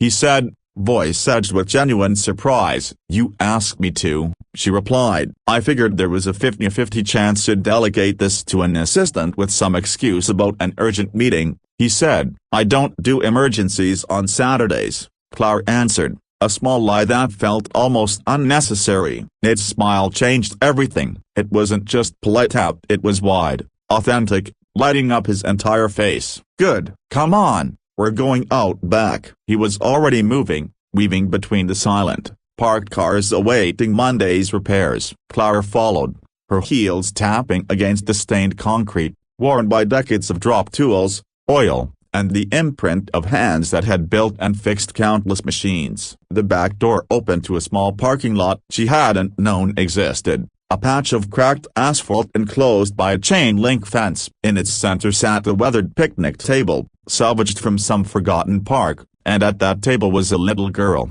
Clara froze. She was maybe 7 or 8, dark hair tied in a slightly crooked ponytail, eyes the same deep brown as Nate's. She wore a purple hoodie with a unicorn on the front and pink sneakers that lit up whenever she kicked them against the bench. In front of her were a workbook and scattered colored pencils. But it was her face that made Clara's chest tighten. Paled, almost translucent, with shadows beneath eyes too heavy for a child. "Stella," Nate said gently. "This is Miss Montgomery, the person I've told you about." The little girl's eyes widened. "You're the princess with the magic car." Clara blinked, dumbfounded. "You have a car so special," Nate explained, "that only I can fix it." Like a magic spell. The girl's voice was small but firm, the clarity of a child who had learned to measure her words carefully. "That means you must be a princess. Only princesses have magic cars." Claire's automatic reply was, "I'm not a princess." "That's exactly what a princess would say if she were hiding," Stella countered, and then a wet,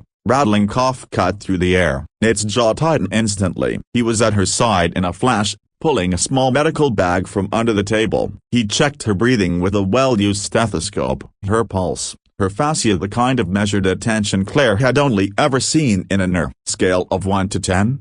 He asked quietly. 3, Stella said. "Maybe 4. "I'm okay, Daddy. You promised me you'd tell me if it got to 5. "It's not 5. "I promise," he reassured her. She looked at Claire and forced a smile. Bravery crumpled and pressed into place. "I have a broken heart," she whispered. "Not sad broken, actually broken. The doctors say it doesn't pump right, so sometimes I get tired or cough, and Daddy worries, even when I tell him not to." Clara felt something twist in her chest. "That sounds a broken bar scary." "Sometimes," Stella admitted, "but Daddy says brave people are just scared people who keep going anyway." "So I'm being brave." Nate put away the stethoscope, but his hand remained on Stella's shoulder, a steady reassurance that she was still there, still safe. "Why don't you show Miss Montgomery what you've been working on?" he suggested. Stella's face brightened immediately. "I'm making a list of the best things in the world." "Want to see?" Before Claire could answer, Stella had her workbook open, reading in the deliberate, precise cadence of a child still learning that letters were sounds. "Number 1, Daddy. Number 2, Mr. Patches, that's my bear. Number 3, chocolate ice cream. Number 4, when the rain stops and you can see the sky. Number 5, people who fix broken things. She looked up at Claire, eyes earnest. What would be on your list? The question was so simple, so honest, that Claire found herself unable to speak. What were the best things in her world? Her company? Her net worth? The view from her penthouse? None of it seemed right in the presence of a child who had learned joy in chocolate ice cream, clearing skies, and fixing broken things. Yeah, broken bar, don't know, she admitted quietly. I've never made a list like that. Stella's eyes widened in shock. Never? That's a broken bar, sad. She tilted her head, scrutinizing Claire as though searching for answers beyond money, power, and walls. Claire studied Stella, noticing the same intensity in her gaze that she'd seen in Nate. Maybe you should make a list too, the girl suggested. My own list? Claire asked, surprised. Daddy says making lists helps you remember what's important when you forget, Stella replied without hesitation. And when do you forget? Claire asked softly. When I'm in the hospital, and I'm scared, and everything hurts, Stella said, her voice steady and calm. Then I read my list and remember there are good things waiting for me when I get out. It helps. Claire felt a strange pang. She negotiated billion-dollar deals, faced hostile boards, and crushed competitors with ruthless precision. She had spent 15 years building an empire from cold steel and sharp intellect. Yet this little girl, with her fragile heart and her simple list of joys, made Claire feel more exposed and vulnerable than she had in a decade and a half. That's very wise, Claire managed, her voice soft. Stella's face lit up. Daddy says I'm wise too. He says I'm the smartest person he knows. That's because you are, Nate said gently, ruffling her dark hair. Then his gaze shifted to Claire. I need a few minutes with Miss Montgomery. Grown-up stuff. Can you work on your homework for me? Stella tilted her head, curious. Is it about who tried to hurt her? I heard on the phone as someone sabotaged her car, and she could have been hurt really badly. Her words were casual, blunt to the kind of honesty adults rarely offered. That's really mean. Cars are for going places, not hurting people. Nate crouched beside her, level with her eyes. You're right, it was mean. But Miss Montgomery is okay, and we're going to make sure she stays okay. Deal, Stella said, extending her pinky. Nate hooked his, and they performed a solemn, ritualistic shake, a gesture that clearly carried deep meaning between them. Once he stood, Nate gestured for Claire to follow him across the lot, far enough from Stella to speak freely, but still within sight. He positioned himself with his back to the wall, eyes never leaving his daughter. I'm sorry, he said quietly. I probably should have warned you about Stella. But if I had, you wouldn't have come. You're right, Claire admitted. I wouldn't have. I don't do well with children. Why not? Because they're honest. They ask questions nobody wants to answer, and they look at you like you're supposed to have it all figured out. Claire glanced back at Stella, bent over her workbook with her tongue poking out in concentration. I don't have anything figured out. Broken bar roads, Nate, please, he corrected. If we're going to work together to figure out who's trying to kill you, you should probably use my first name, and you should stop calling me Miss Montgomery. What should I call you? Claire asked. Nate. The name felt strange on her tongue. Vulnerable, stripped of her titles, her formality, her armor. Nate, she repeated, testing it out. Okay, Claire. Do you know why I asked you here today? To meet your daughter, apparently, she said with a hint of sarcasm. Partly, he admitted, but mostly to show you something. He nodded towards Stella. See how she keeps glancing up from her homework, not at us, at the fence, the gate, the back door. Claire watched, realization dawning. Every 30 seconds or so, Stella's gaze scanned her surroundings, then returned to her work. She's checking escape routes, Nate explained softly. She's been doing it since she was 5. Every new place we go, she maps exits, identifies safe zones, plans how to get out if something goes wrong. Claire struggled for words. That's a broken bar, heartbreaking. She's just a child. She's a child who's been coded twice, Nate said carefully, voice taut with emotion. Once at 4, once at 6. Both times in hospitals, both times with doctors and machines trying to keep her alive. And both times I wasn't there when it happened. Claire felt the weight of his guilt, raw and unhealed. The first time, I was at work when the call came. I drove 90 miles an hour to the hospital, ran through the ER like a maniac, and found her hooked to machines I couldn't even understand. Doctors told me they'd almost lost her. The second time, I was asleep at home. She woke up struggling to breathe, and by the time I realized something was wrong and called 911, she'd passed out. He rubbed his face, exhaustion etched deep into every line. Not just physical, it was a soul-deep fatigue, the kind that comes from fighting a battle you can't ever fully win. After that second time, she started planning. Nate continued, checking exits, taking control of what she could, learning that the world is dangerous, unreliable, and that sometimes the people who are supposed to protect you a broken bar aren't there when you need them. You were there, Claire said softly. You got her to the hospital. You saved her. I was almost too late. Nate's jaw tightened, and that almost lives in my head every single day. Every time she coughs, every time she tires, every time she looks a little too pally broken bar, I wonder if this is it. If this is the time I'm too late. Claire suddenly understood why he'd brought her here, why he'd wanted her to meet Stella. This wasn't about the car, the sabotage, or even the investigation. It was about showing her fear in its purest form, and not the fear of losing money, or a boardroom deal, or status, about the fear of losing everything that truly mattered. She needs a transplant, Claire said softly. That's not really a question, Nate admitted. The cardiologist says she's stable for now. Could be years before she needs one. But stable is relative when you're talking about a child whose heart is basically held together with hope and medicine. He looked back at Stella, and the fierce love etched on his face made Claire's chest ache. I sold everything after her mother died. The house, the retirement accounts, anything I could liquidate. I put it all into a medical fund. Transplants are expensive, waiting lists are long, insurance covers only so much. Claire's mind clicked. That's why you became a mechanic. You needed flexible hours, needed to be able to drop everything if she had an emergency. I used to design guidance systems for satellites, Nate said, voice flat, just stating facts. Worked for an aerospace contractor in California. Good money. Interesting work, all the prestige you could want, but the hours were brutal. After Sarah died, after I was left alone with Stella and her heart condition, I couldn't do it anymore. Couldn't miss doctor's appointments for meetings. Couldn't work 80-hour weeks when my daughter needed me home. He shrugged, a gesture that tried to downplay what had cost him everything. So, I moved back to Seattle, took mechanical course. As it turns out, electrical engineering translates well to automotive systems, and started fixing cars. Hours are better,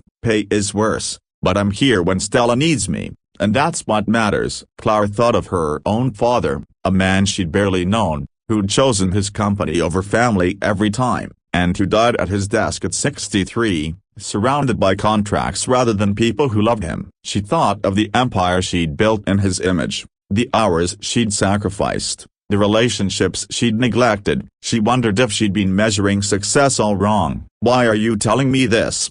She asked quietly. Nate turned to her fully. Because you asked me to help figure out who's trying to kill you. And I will. I'll fix your car, document everything, help you understand the system. But you need to understand something first. What? Why I'm doing this. Why I'm willing to put myself at risk. Take time away from Stella, get involved at all. His eyes held hers. It's not for money, not for excitement, not even because I particularly like you. No offense, Claire said dryly. None taken. I'm doing it because Stella has already been evaluating threats while we've been talking. She looked at you, sized up whether you were safe, and then returned to her homework. Nate's voice softened. She's 8 years old, Claire. She shouldn't have to do that. She should be thinking about chocolate ice cream and lists of good things, not escape routes and potential dangers. I don't understand. It has everything to do with it, Nate said gently. Because every time someone like you, someone with power and resources, is hurt by people who think they can get away with it,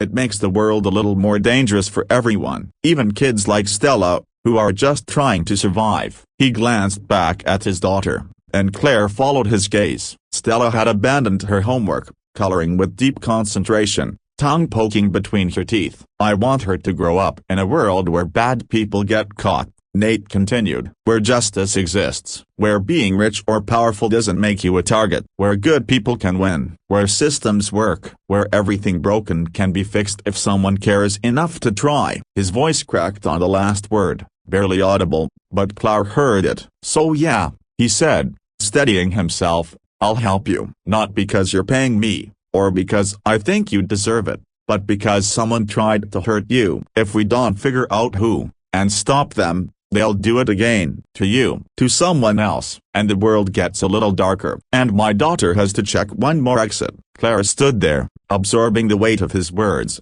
the depth of his love and fear, and the quiet courage that had shaped this Mona and this child. Clara stood there in the parking lot, the gray Seattle sky pressing down, and watched the little girl a few feet away, coloring with quiet determination. Something fundamental shifted inside her. For 15 years, she had believed that strength meant being untouchable, that success meant needing no one, that power was measured by walls high enough to keep everything out. But this Mona, this mechanic who had given up everything to save his daughter, who fixed cars for strangers, who taught billionaires about spark plugs, he had a kind of strength Claire had never encountered, and it came from the opposite place, from caring so much that it could break you. I'm sorry, Claire said quietly. Nate looked at her, surprised. For what? For being the kind of person who made your daughter check my exits, for living in a world where people try to kill each other over money, power, and meaningless things, for not having a list of good things, for taking so long to realize that maybe I've been fixing the wrong problems. They stood in silence for a moment. Claire felt the weight of it, all of the years of choices,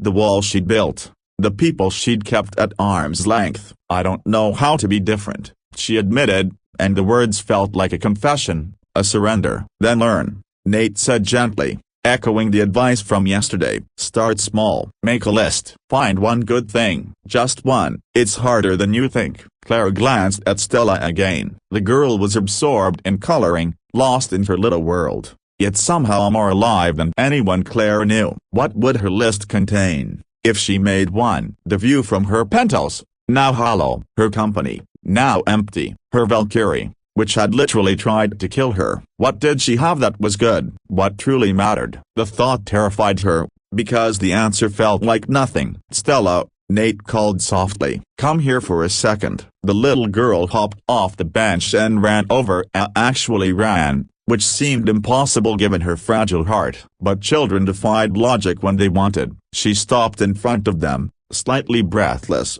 eyes wide with expectation. Miss Montgomery needs help with something, Nate said. Can you be her helper? What kind of help? Stella asked. Claire crouched down, ignoring the voice in her head that complained about dirtying her cashmere sweater on asphalt. Your dad says I should make a list, like yours, of good things a broken bar, but I don't know where to start. Stella considered this seriously. What makes you happy? Yeah, broken bar. Don't know. What do you think about when you're sad? Work, mostly. Stella shook her head like a tiny professor correcting a student. That's distraction stuff. Good things make your heart feel warm, like when Daddy hugs me, or when Mr. Patches smells like home, or when I finish all my medicine and get a sticker from the nurse. I don't think I have things like that, Claire admitted honestly. Stella's face fell. Everyone has things like that. You just have to look harder. She reached out and took Claire's hand, just grabbed it, like it was the most natural thing in the world. Like billionaire CEOs held hands with 8-year-olds all the time. Her hand was small, warm, and impossibly fragile. Close your eyes,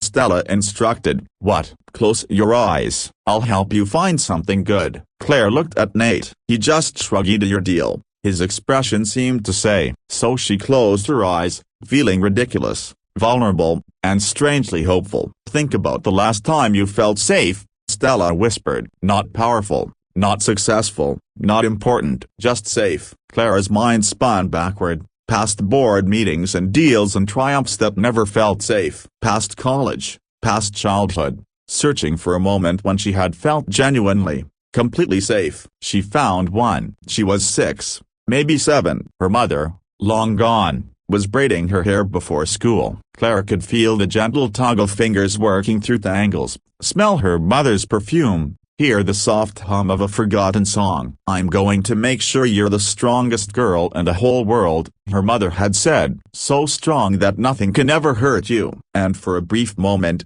Claire had believed her. She had felt safe. Truly safe. "Did you find something?" Stella's voice pulled her back. Claire opened her eyes. They were wet. She hadn't realized she'd started crying. "Some," she whispered. "Good." Stella squeezed her hand. "That's number one on your list. Now you just need to find more." The little girl released her hand and darted back to her coloring, leaving Claire crouched on the asphalt, tears still glistening on her cheeks, and Nate watching her with an expression that might have been understanding. "She's remarkable," Claire said, standing and trying to regain composure. "She is," Nate agreed, "and terrifying. She notices things most people miss, like her father." "Maybe," Nate smiled faintly, "or maybe we've just both learned to pay attention to what matters, instead of what doesn't." They stood in the gray afternoon light, and Claire felt something shift in her chest. A decision. A commitment, as she wasn't sure. She didn't know how to become the person Stella thought she could be. Didn't know how to find good things or make lists, or even believe the world could be repaired. But she could try. "Thank you," she said softly,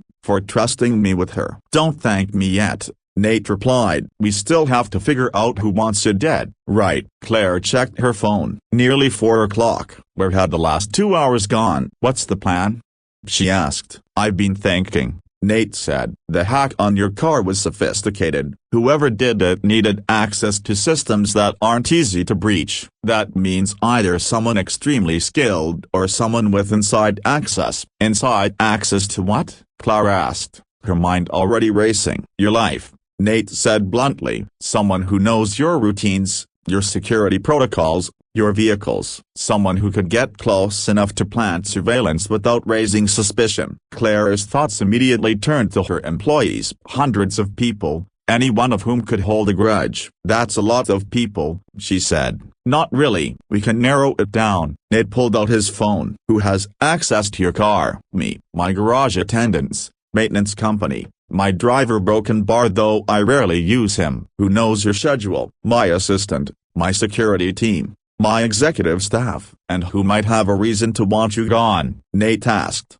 letting the question hang in the air. Claire's mind ran through boardroom enemies, hostile investors, competitors she'd crushed, employees she'd fired, companies she'd stripped bare. 15 years of making enemies like others made friends. "A lot of people," she admitted quietly. "Then we start with the ones who have both motive and opportunity." Nate opened a notes app. "Make me a list. Everyone who's had access to your car in the last 3 months, and anyone who might want you dead." "We'll look for overlap." Claire started naming names. Nate typed with precision, documenting everything. The list grew while former executives, defeated competitors, activists who blamed her company, even a few ex-lovers with grudges. By the time they finished, the sun was beginning to set, painting the gray sky in impossible shades of pink and gold. "That's 37 people," Nate said, checking his screen. "Quite the list of suspects." "Welcome to my life," Claire muttered. "Yeah." He pocketed his phone. "I can see why someone might want you dead." "No offense." "All offense taken,"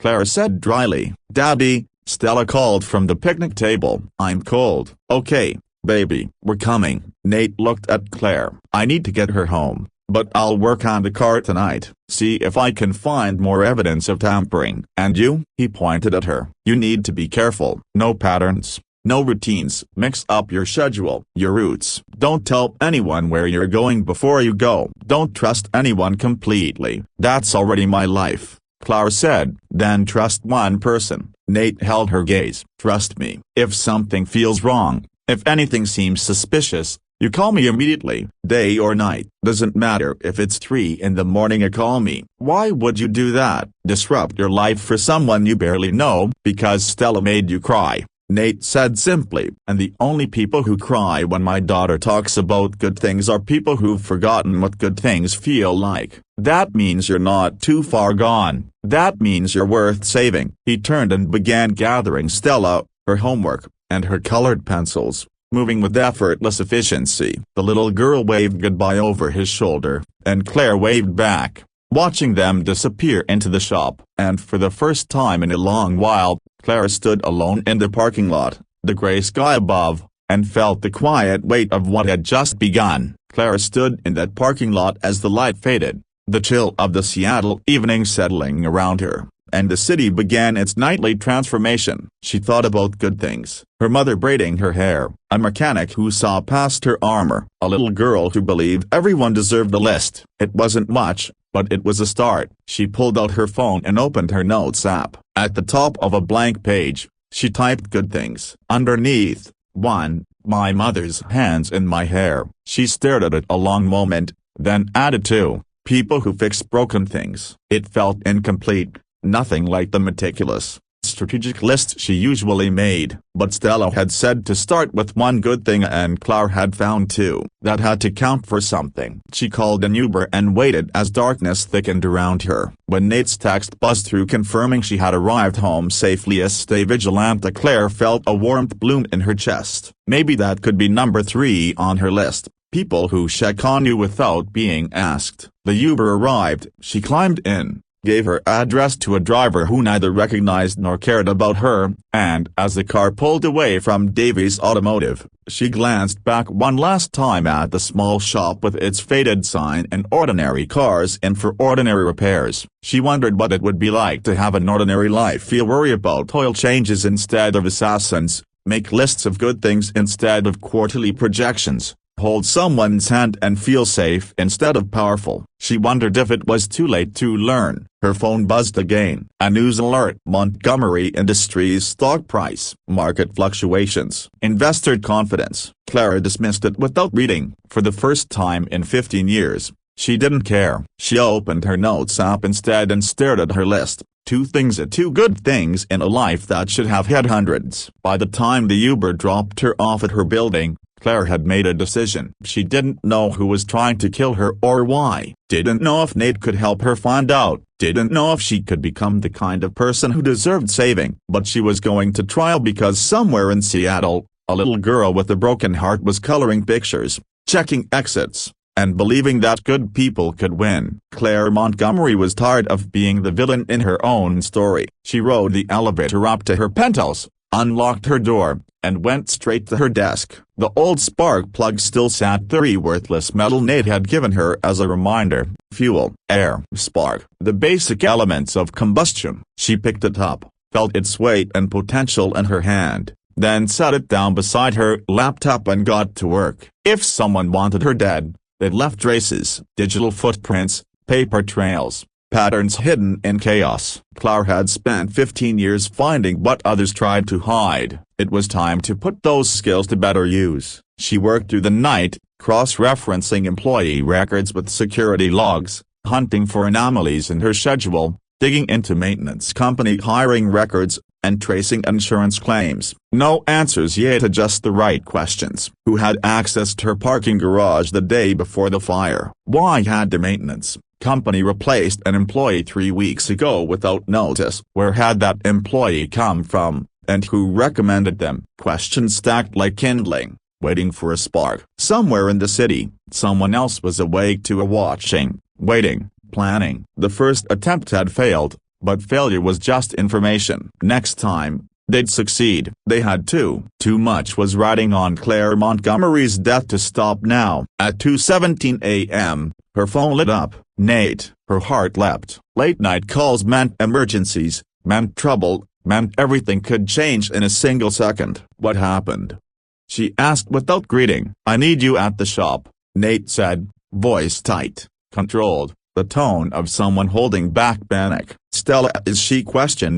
Stella is fine. She's with my neighbor. But Clary, a broken bar. Someone broke into the shop tonight. They were looking for something specific. Her blood ran cold. My car. Your car, he confirmed. They didn't steal anything else, didn't vandalize anything else, just went straight for the Valkyrie. Claire froze. Then Nate paused, and she heard a faint noise in the background like police radios. They knew exactly what they were after. This wasn't random. Claire moved instantly, grabbing her coat, her keys, her phone charger. I'm coming. Don't touch anything. Don't touch anything until I get there. Claire said. I already gave that speech to the cops. They're not thrilled, but they're waiting. 20 minutes, Claire muttered, then sprinted for the elevator. She made it in 15. Ignoring every traffic law Seattle had and not caring in the slightest. The shop looked like a crime thriller set. Police cars flashed red and blue across the walls. Crime scene tape blocked the entrance. Uniformed officers were taking statements. Claire parked illegally and strode past the tape as if she owned the place, which, in a way, she did. Money could buy freedom from barriers most people couldn't ignore. Nate stood near the open bay door, talking to a detective whose face screamed exhaustion. When he spotted Claire, a small flicker of relief passed across his features. Miss Montgomery, the detective said, flipping open a notebook. Detective Sarah Chen, I understand this vehicle was targeted. It was. Claire's eyes flicked past her to the Valkyrie, bathed in harsh fluorescent light. Evidence markers scattered around it. From a distance, the car looked untouched. What did they do? Chen asked. That's what we're trying to figure out, Nate said. Mr. Rhodes here thinks you might need my expertise to understand what they were after. Can I see it? Chen hesitated, then nodded. Don't touch anything and stay behind the tape. Claire walked into the bay with Nate at her side and immediately understood. The car itself was intact. No broken windows, no visible dents, but the space around it was chaos of tools strewn across the floor. Diagnostic equipment tripped from the walls, the laptop Nate had been using lying cracked on the ground. They came in through the back door, Nate said quietly. Cut the lock. Ignored 7 other cars including a portion of their area and went straight for yours. Pulled up the diagnostic logs. Tried to download something from the vehicle's memory. I installed a secondary security protocol after finding the spyware, he added. Anyone accessing the system without the correct credentials gets locked out after 3 attempts. They tried 4. That triggered an alarm, which called my phone and the police automatically. Claire stared at him fully for the first time that night. He wore sweatpants and a t-shirt that read, I void warranties. Hair sticking up in every direction, eyes sharp with the nervous energy of someone running on adrenaline and fear. You installed a security system on my car without telling me? She asked. I installed it to stop whoever tried finishing what they started, Nate said. Good thing I did, or they'd already have everything they needed. Everything they needed for what? To erase their tracks, make the fire look accidental, cover up to the original hack so nobody investigates further. He gestured at the scattered equipment. They were cleaning up, Claire. Whatever they're planning, they're not done yet. Detective Chen had followed them into the bay, listening with professional focus. Mr. Rhodes, you said you found spyware in the vehicle. Do you still have it? Yes, Nate said. Backed up on 3 separate drives, in 3 locations. He pulled out his phone and opened a folder full of screenshots and diagnostic logs. I can provide copies. They'll need to be returned, though. This is evidence of multiple felonies: hacking, stalking, attempted murder. Alleged attempted murder, Chen corrected automatically. There's nothing alleged about wires stripped and twisted to start a fire, Nate said, steel in his voice. I've documented everything, every modification, every trace of the original hack. Someone is trying very hard to kill Miss Montgomery. They won't stop because they failed once. Chen turned her gaze on Claire with renewed interest. Miss Montgomery, do you have any idea who might want to harm you? Claire thought of the list she and Nate had made, 37 names and counting. Several ideas. None I can prove. Then we'll need to investigate all of them. They'll need to come to the station tomorrow and give a full statement. Chen closed her notebook. In the meantime, Mr. Rhodes, we'll need to process this scene. The shop will be closed until that's complete. How long? Claire asked. Could be a day, could be 3. Depends on what we find. Nate's jaw tightened, but he nodded. I'll call my customers, reschedule their appointments. Chen turned back to Claire. I strongly suggest you increase your personal security. If Mr. Rhodes is right and someone is actively targeting you, you need protection. I have security, Claire said. You need more, Chen said firmly. Claire leaned against the edge of the bay, her fingers tracing the cold metal of a tool cart, eyes flicking between the Valkyrie and Nate. The car looked untouched, almost serene, but she knew better. It was a quiet battlefield now, a place where a fight had already begun and the enemy was still out there, invisible but lethal. I keep coming back to the people who had both access and opportunity, Nate said, scrolling through his phone with meticulous focus. His jaw was tight, the kind of tightness that spoke of sleepless nights and unrelenting worry. Not everyone on your 37-person list could have done both. Some had motive but no access. Others had access but no reason. We need the intersection. That's where we start. Claire exhaled slowly, feeling the enormity of it all press on her chest. So, we just narrow it down a broken bar methodically? Exactly, Nate said, voice low and firm. Step 1. Figure out who could touch your car without raising suspicion. Step 2. Figure out who had reason to want you dead. Step 3. Look for the overlap. That's where the answers hide. Her mind went to her employees, her assistants, the people she'd trusted, the people she'd fired. Her fingers brushed over the edge of a marker on the floor, the fluorescent lights reflecting in the metal around them. And if we're wrong? She asked, though she knew the answer. We won't be, Nate said without hesitation. Not if we follow the data, not if we stay ahead of them. His eyes flicked to the Valkyrie again, the car a silent testament to the attack, and back to her. You've spent your life building walls, breaking through barriers, controlling everything. Now we use that same strategy against people. Piece by piece, Claire's chest tightened. 15 years of ruthless business, of strategy and calculation, of staying several moves ahead of everyone else. Yep, it had all led to survival. And survival was what this was. It now. This wasn't a hostile takeover. This wasn't a boardroom. This was life and death. Where do we start? She asked, voice steady despite the racing pulse in her chest. Nate opened his notes app, swiping through the dozens of names, timestamps, and access logs. We start with the people who've been closest to you recently. Executives, assistants, security personnel, anyone who knows your routines, who can access your vehicles, your systems, your schedule. Then we compare it to those with a motive. We're looking for patterns, Claire. Patterns never lie. Her eyes scanned the list, and a chill ran down her spine. Familiar names, faces from boardroom wars, competitors she'd outmaneuvered, ex-employees she dismissed ruthlessly, activists whose lives she'd inadvertently affected. Someone here had decided she had to die. And we move fast, Nate added. These aren't amateurs. They won't wait politely while we organize our data. They'll strike again. And next time, they might succeed. Claire nodded, swallowing the lump in her throat. I'll work through the night. We need to stay ahead. Nate allowed himself a faint,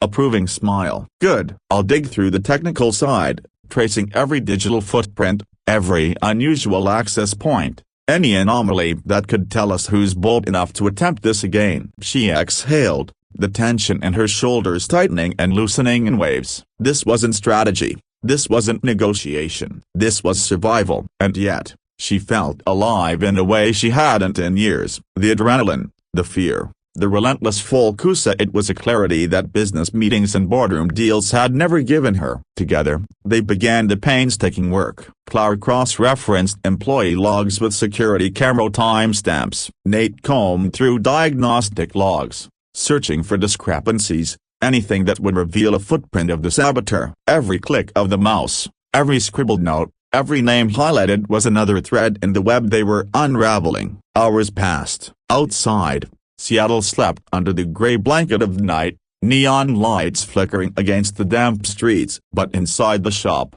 the air was thick with concentration. Neither Claire nor Nate spoke unless necessary. Words were unnecessary. Their shared focus communicated more than speech ever could. Claire's mind kept returning to Stella, the little girl with the failing heart, coloring obliviously in the back of her father's mind. The image of her, small and fragile yet fierce, gave Claire a strange kind of determination. She couldn't fail, and not for herself, not for her company, not for the daughter of the man who had risked everything for her. Somewhere in the city, she knew, the person who had orchestrated these attacks watched, bided their time, and plotted their next move. They had to. Failure was information, and now they knew the Valkyrie was defended. But Claire and Nate weren't idle either. They had data, experience, and grit. Claire's phone buzzed. Late-night calls always meant trouble. She checked the screen. Nate. Her pulse quickened. She answered immediately. I need you at the shop, his voice said, tense. Controlled. Is Stella a question mark? Claire started, panic rising. She's safe. My neighbor has her, he said, but someone broke in tonight. They were looking for something. Your Valkyrie. They knew exactly what to take. Claire grabbed her coat, keys, and phone charger. I am on my way. Don't touch anything. I already told the cops. They're waiting, Nate said. Go fast. 15 minutes later, she was driving through the rain-slick streets of Seattle, lights streaking past in a blur. The shop appeared ahead, lit like a stage, red and blue flashing across its walls. Crime scene tape marked the perimeter. Officers scurried, taking statements, inspecting evidence. Claire parked illegally, strode past the barriers, and felt the cold steel of panic meet her calculated focus. Nate was there, tense and alert, explaining details to Detective Sarah Chen. The car looked untouched, but the chaos around it told a different story. Diagnostic laptops destroyed,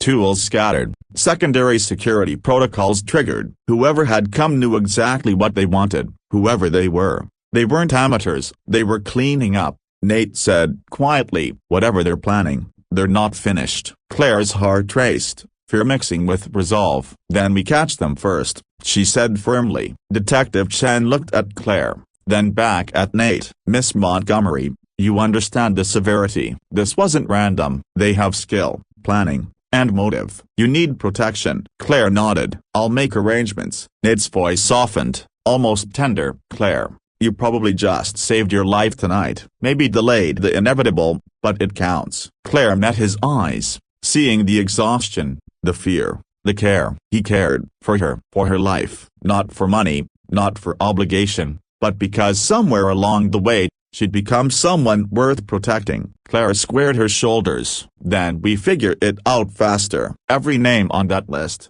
every trace of access, every anomaly. We stop them before they try again. Nate glanced at her, solemn, and said, don't stand still. Don't be an easy target, but don't run either. Fight smart, survive. And so they did. Through the night, lights dimmed, rain tapping the roof. Claire and Nate dug through logs, records, and evidence. Each lead, each anomaly, was a step closer. Somewhere, in the shadows, the enemy watched. But Claire Montgomery, a ruthless, brilliant, determined, was no longer just surviving. She was hunting. Who benefits if you're dead? A bitter, humorless laugh escaped her. Plenty of people. Competitors who'd love to carve up Montgomery Industries. Investors who want the board to clip my wings. Environmental groups who blame me for every inch of industrial pollution within 50 miles. She lifted a hand in a dismissive arc. Take your pick. Not in theory, Nate clarified. Who gains something real the moment you're gone? Who gets power,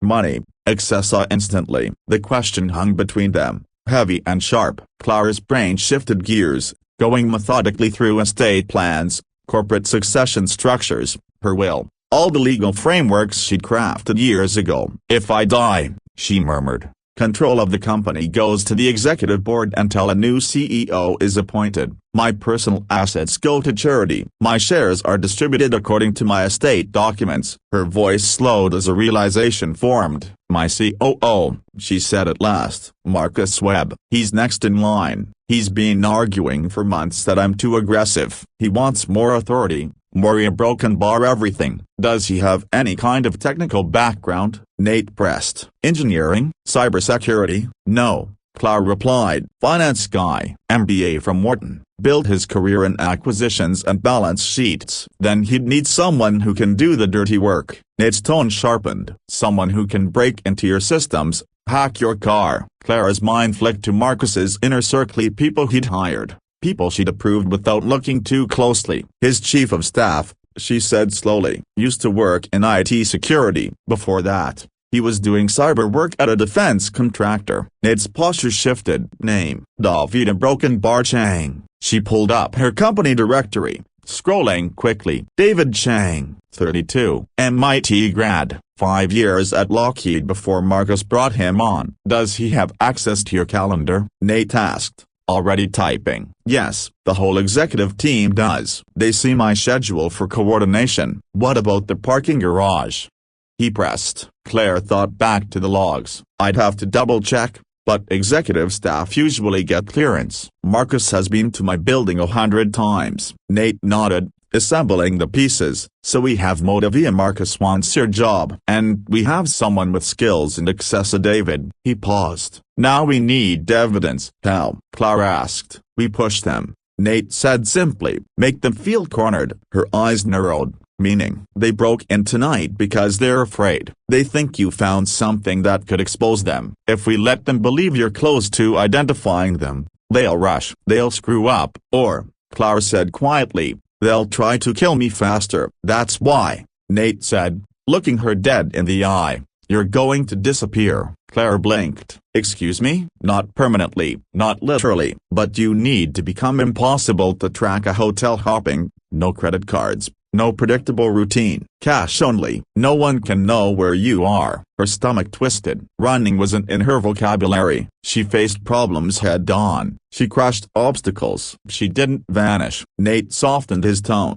but not his resolve. I know this feels like surrender, but it isn't. It's surviving long enough to get the proof that will bury them. Claire thought of Nate's exhausted face, Stella's quiet courage, Detective Chen warning them the attackers weren't amateurs. A truth settled into her bonanza, brutal, unwelcome, but real. Maybe strength wasn't always the answer. Maybe survival meant adapting, not fighting blindly. Fine, she said in a low voice. I'll disappear. She swallowed. But only if you help me. Nate hesitated. Help you how? Be my contact, my anchor. I can't trust anyone in my company. Anyone could be feeding Marcus information, even unintentionally. Her voice wavered for the first time. I need someone who will answer when I call. Someone who cares whether I make it out of this. Nate's jaw tightened. Clary, a broken bar. I have Stella. I can't just walk away from her. I'm not asking you to abandon your life, she interrupted softly. I'm asking you to be reachable, to talk to me when I'm one step from losing it, to be the one person I know isn't compromised. Her voice cracked. To care. For a long moment,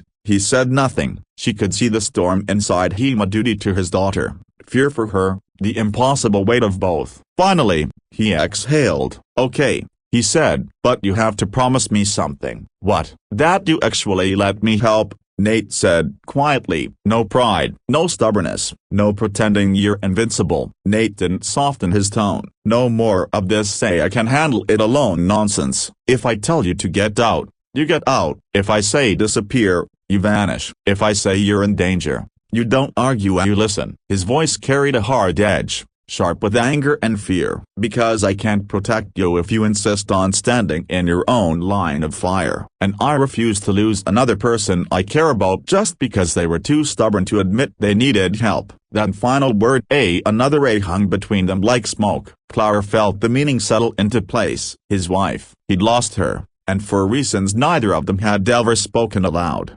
Clara had become someone he wasn't willing to risk losing either. I promise, she said softly, and this time the words weren't armor, they were true. Detective Chen appeared from the back, peeling off his gloves. We're wrapped for tonight, Mr. Rhodes. Lock up what you can. We'll return in the morning to finish processing. My car? Clara asked. It stays put. Evidence, Chen replied. Then his gaze shifted between the two of them, as if he sensed a connection they hadn't yet named. Miss Montgomery, a final warning. These kinds of people rarely stop after the first attempt. Be very careful about who you trust. I am, Clara answered, and her eyes drifted instinctively to Nate. Chen gave a knowing nod and left, the other officers trailing behind him. Their radios crackled as they stepped into the night, leaving the shop strangely hollow. Just Claire, Nate, and the silent, wounded machine at the center of everything. I need to get back to Stella, Nate said quietly. Mrs. Rodriguez is a saint, but Stella gets anxious when I'm gone too long. Claire nodded. Of course. Go. Where are you heading? He asked. Claire hesitated. Her penthouse flashed through her mind, now the fortified doors, the cameras, the illusion of safety already shattered. I don't know. A hotel, I guess. Use cash, Nate instructed. Avoid your real name. Don't tell anyone where you're staying. He pulled out a pen, scribbled something across a business card, and handed it to her. This is my personal cell, not the shop line. My real phone. It's always on, always near me. If you need anything, at any hour, You call. Claire accepted the card, feeling the weight of what it meant. Thank you. He shook his head. Don't thank me yet. We haven't caught them. He glanced around the shop, the place he'd built with his own hands now marked with police tape and fingerprints. But we will. I swear it. How can you be so certain? She asked. Because the alternative isn't something I'm willing to accept. His reply was almost gentle, and I stopped accepting the unacceptable the day my daughter was born. He walked her to the loaner Mercedes, waited until she settled inside, and stood guard while she started the engine. Through the windshield, she watched him check the street, scanning shadows, measuring threats with the same careful precision he applied to every engine he rebuilt. Nate, she called through the cracked window. He leaned down. Yeah? Add something to your daughter's list. Tell her to write down people who keep their promises. Tell her that's a good thing, a really good thing. His tired smile was the purest thing she'd seen all night. I'll tell her. Then he stepped back. Now go find someplace safe. And please, Clary, a broken bar sleep. You're no use to anyone if you drop from exhaustion. She drove away, watching him in the mirror until the street curved and he vanished from sight. The city was nearly silent. Empty roads, shuttered storefronts, the faint hum of traffic miles away. She didn't head anywhere specific. She drove with no destination, letting the quiet towers carry her through the city. Thoughts spun through her mind.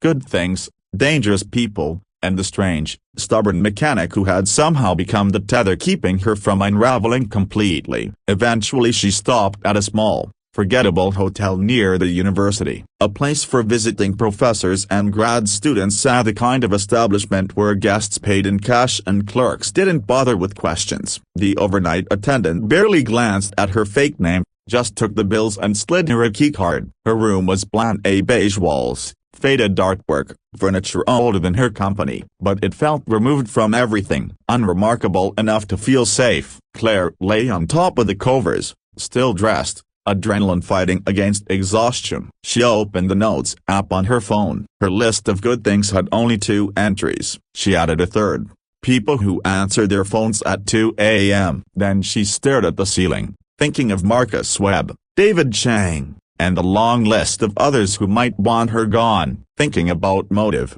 access, patterns, the way evidence aligns when you finally understand how all the pieces connect. Despite her determination to stay awake, her body made the choice for her. Slowly, sleep swallowed her. She dreamed of engines humming in safe places, of little girls with fragile hearts, of hands braiding hair to songs half remembered. She dreamed of circuits and spark plugs and a man who made broken things whole again. She dreamed impossibly of being safe. Nate slipped quietly into his small rental house and found Mrs. Rodriguez asleep on the couch, Netflix still looping through some half-forgotten episode. He woke her with a gentle touch, thanked her sincerely, paid her double because it was nearly dawn, and then secured the door behind her with all 3 locks he'd installed after Sarah died. Only when the house felt sealed again did he allow himself to breathe. He headed straight to Stella's room. She was curled beneath her blanket, Mr. Patches tucked under her chin, the soft glow of the monitors casting calm green and blue numbers across the walls. Heart rate steady, oxygen levels normal, everything exactly where it should be. Yet Nate stayed there anyway, watching her chest rise and fall, measuring each breath like a man counting the seconds between lightning and thunder. Hey, baby, he whispered, even though she slept too deeply to hear him. Daddy's home. Everything's okay. She shifted slightly, mumbling something that brushed against the edges of his name, then settled into stillness again. Only then did he pull out his phone, scrolling through the photos from Claire's care of the hacked system, the forced entry, the patterns he recognized too well. Marcus Webb, David Chang, the way every suspicious detail aligned so unnaturally smooth that coincidence was no longer on the table. Tomorrow he would hunt harder, tomorrow he would find proof. But tonight his world narrowed to this quiet room, his daughter breathing, and the memory of a woman who looked at him like she wasn't sure she deserved to survive, as if he had ever been the kind of man who chose not to care. I'm keeping her alive,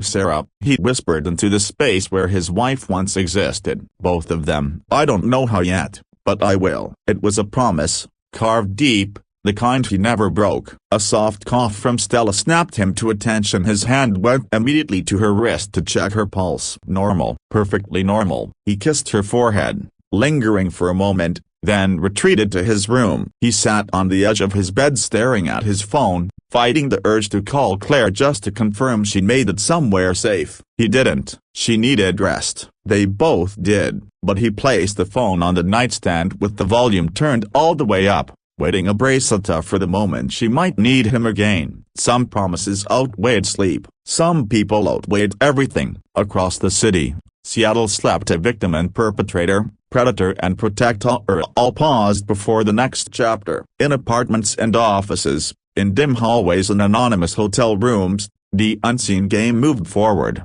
each piece sliding toward its inevitable collision. And for this moment everyone was still alive. Nate had learned long ago that sometimes, that was the only victory you got. Claire jolted awake at 6:30. Her body aching from a night spent fully clothed on a mattress that felt older than her company's founding date. For the first few seconds, she didn't know where she was. Beige walls, a lamp that belonged to no decade, a room with no identity. Then the memories hit like a dam breaking of the sabotage, the evidence, the suspects, the instructions to disappear. Her phone buzzed again. Unknown number. She answered anyway. Cowardice wasn't going to save her. Hello, Miss Montgomery, this is Detective Chen. I have an update. Claire sat up instantly, her pulse spiking. What kind of update? The kind you're not going to appreciate, he said, voice tight. We went through your building's garage footage from the last 3 months. You asked us to look for anything unusual. We found something from the day before your car caught fire. Tell me. Your maintenance contractor sent a different technician than usual. Man by the name of James Peterson. He spent 43 minutes in the garage,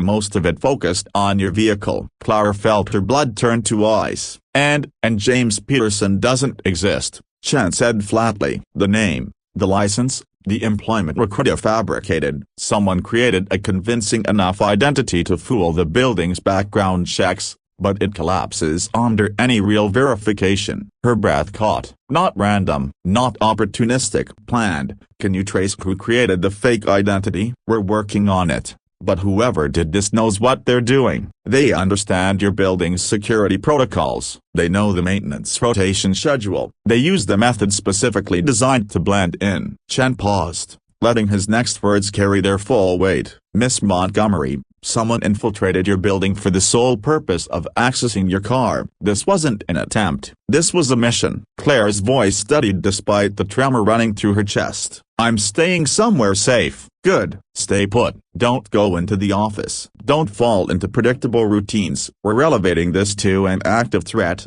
which means we're assigning more personnel, but it also means your risk level just doubled. I'm taking this seriously, Detective. His next words were low, firm, unflinching. Then act like someone is still trying to kill you. Act like it. Chen warned, the edge in his voice unmistakable. I've watched too many people walk around believing nothing can touch them right up until something does. I'd prefer not to end my week writing a report about your death, Miss Montgomery. His tone softened only slightly. For once in your very accomplished, very stubborn life, let someone else protect you. The call ended, leaving Claire perched on the sagging hotel mattress, feeling more exposed than she had in decades, more exposed than she'd felt since she was 22, broke, and clawing her way into a world determined to keep her out. She called Nate before she had the chance to talk herself out of it. He answered on the very first ring. You okay? Detective Chen called, she said,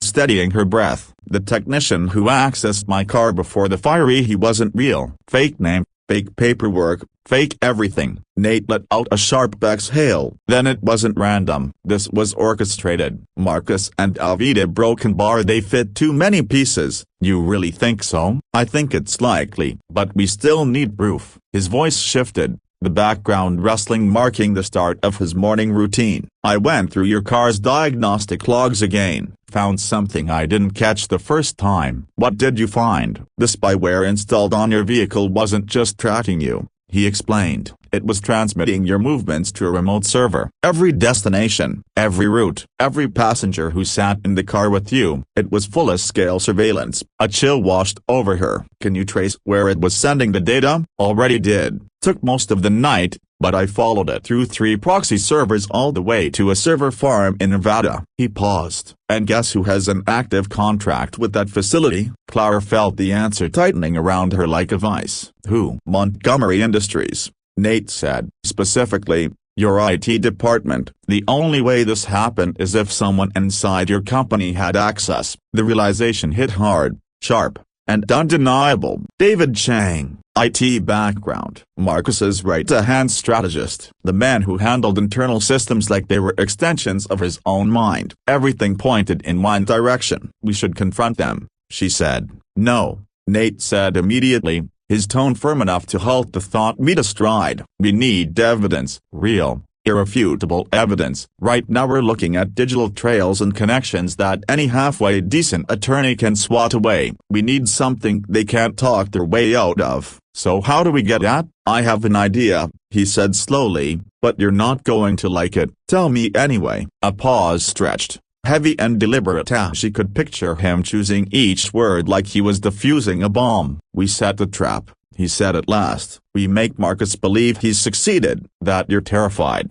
in hiding, exactly where he wants you. Then we create an opportunity for him to attempt to tie up loose ends. You're suggesting using me as bait? I'm suggesting using your car, Nate corrected. The Valkyrie is still at my shop, still marked as evidence, still the focal point. If word gets around that I've uncovered definitive proof that identifies exactly who sabotaged Ida and that I'm preparing to turn it over to the police here broken bar.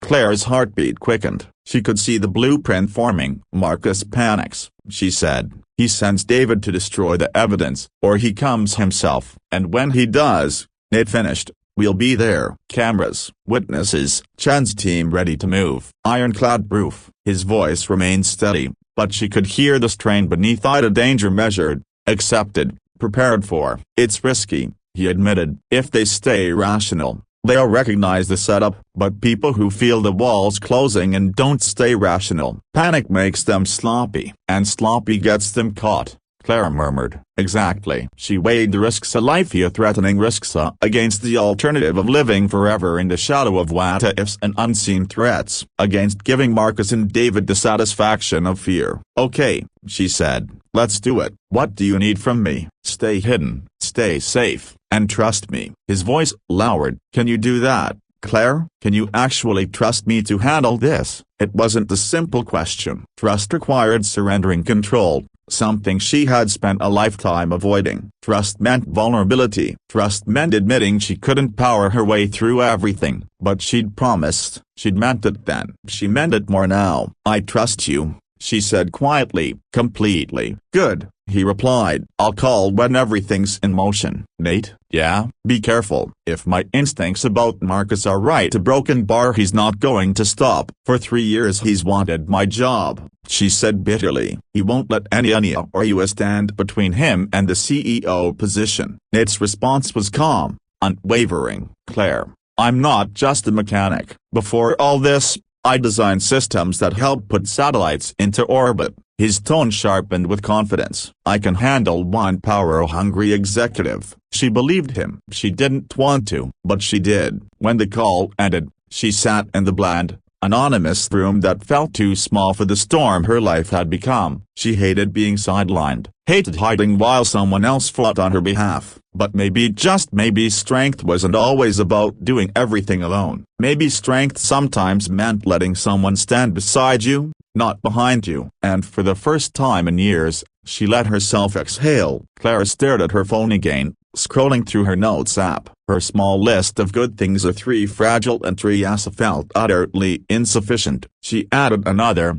people who set clever traps to catch the bad guys. She stared at it, letting the words linger, as if writing it gave her some measure of comfort. Across the city, Nate was already setting pieces in motion. He called Detective Chen first, calmly explaining his plan. There was hesitation in her voice as she had reservations about letting a lone mechanic run what amounted to a sting operation, but she gave reluctant agreement. Backup would be provided, surveillance coordinated, and officers stationed where they could see everything without being seen. Nate hung up, then rang Jack Davis, his old contact in the Seattle automotive community, asking him to spread the word. Every mechanic shop, every body shop in the city, would hear that Nate Rodas had uncovered a massive corporate sabotage plot against Montgomery Industries, that arrests were imminent. Seattle's automotive repair scene was tight-knit. Gossip here moved faster than electricity. By noon, every shop knew. By 2 in the afternoon,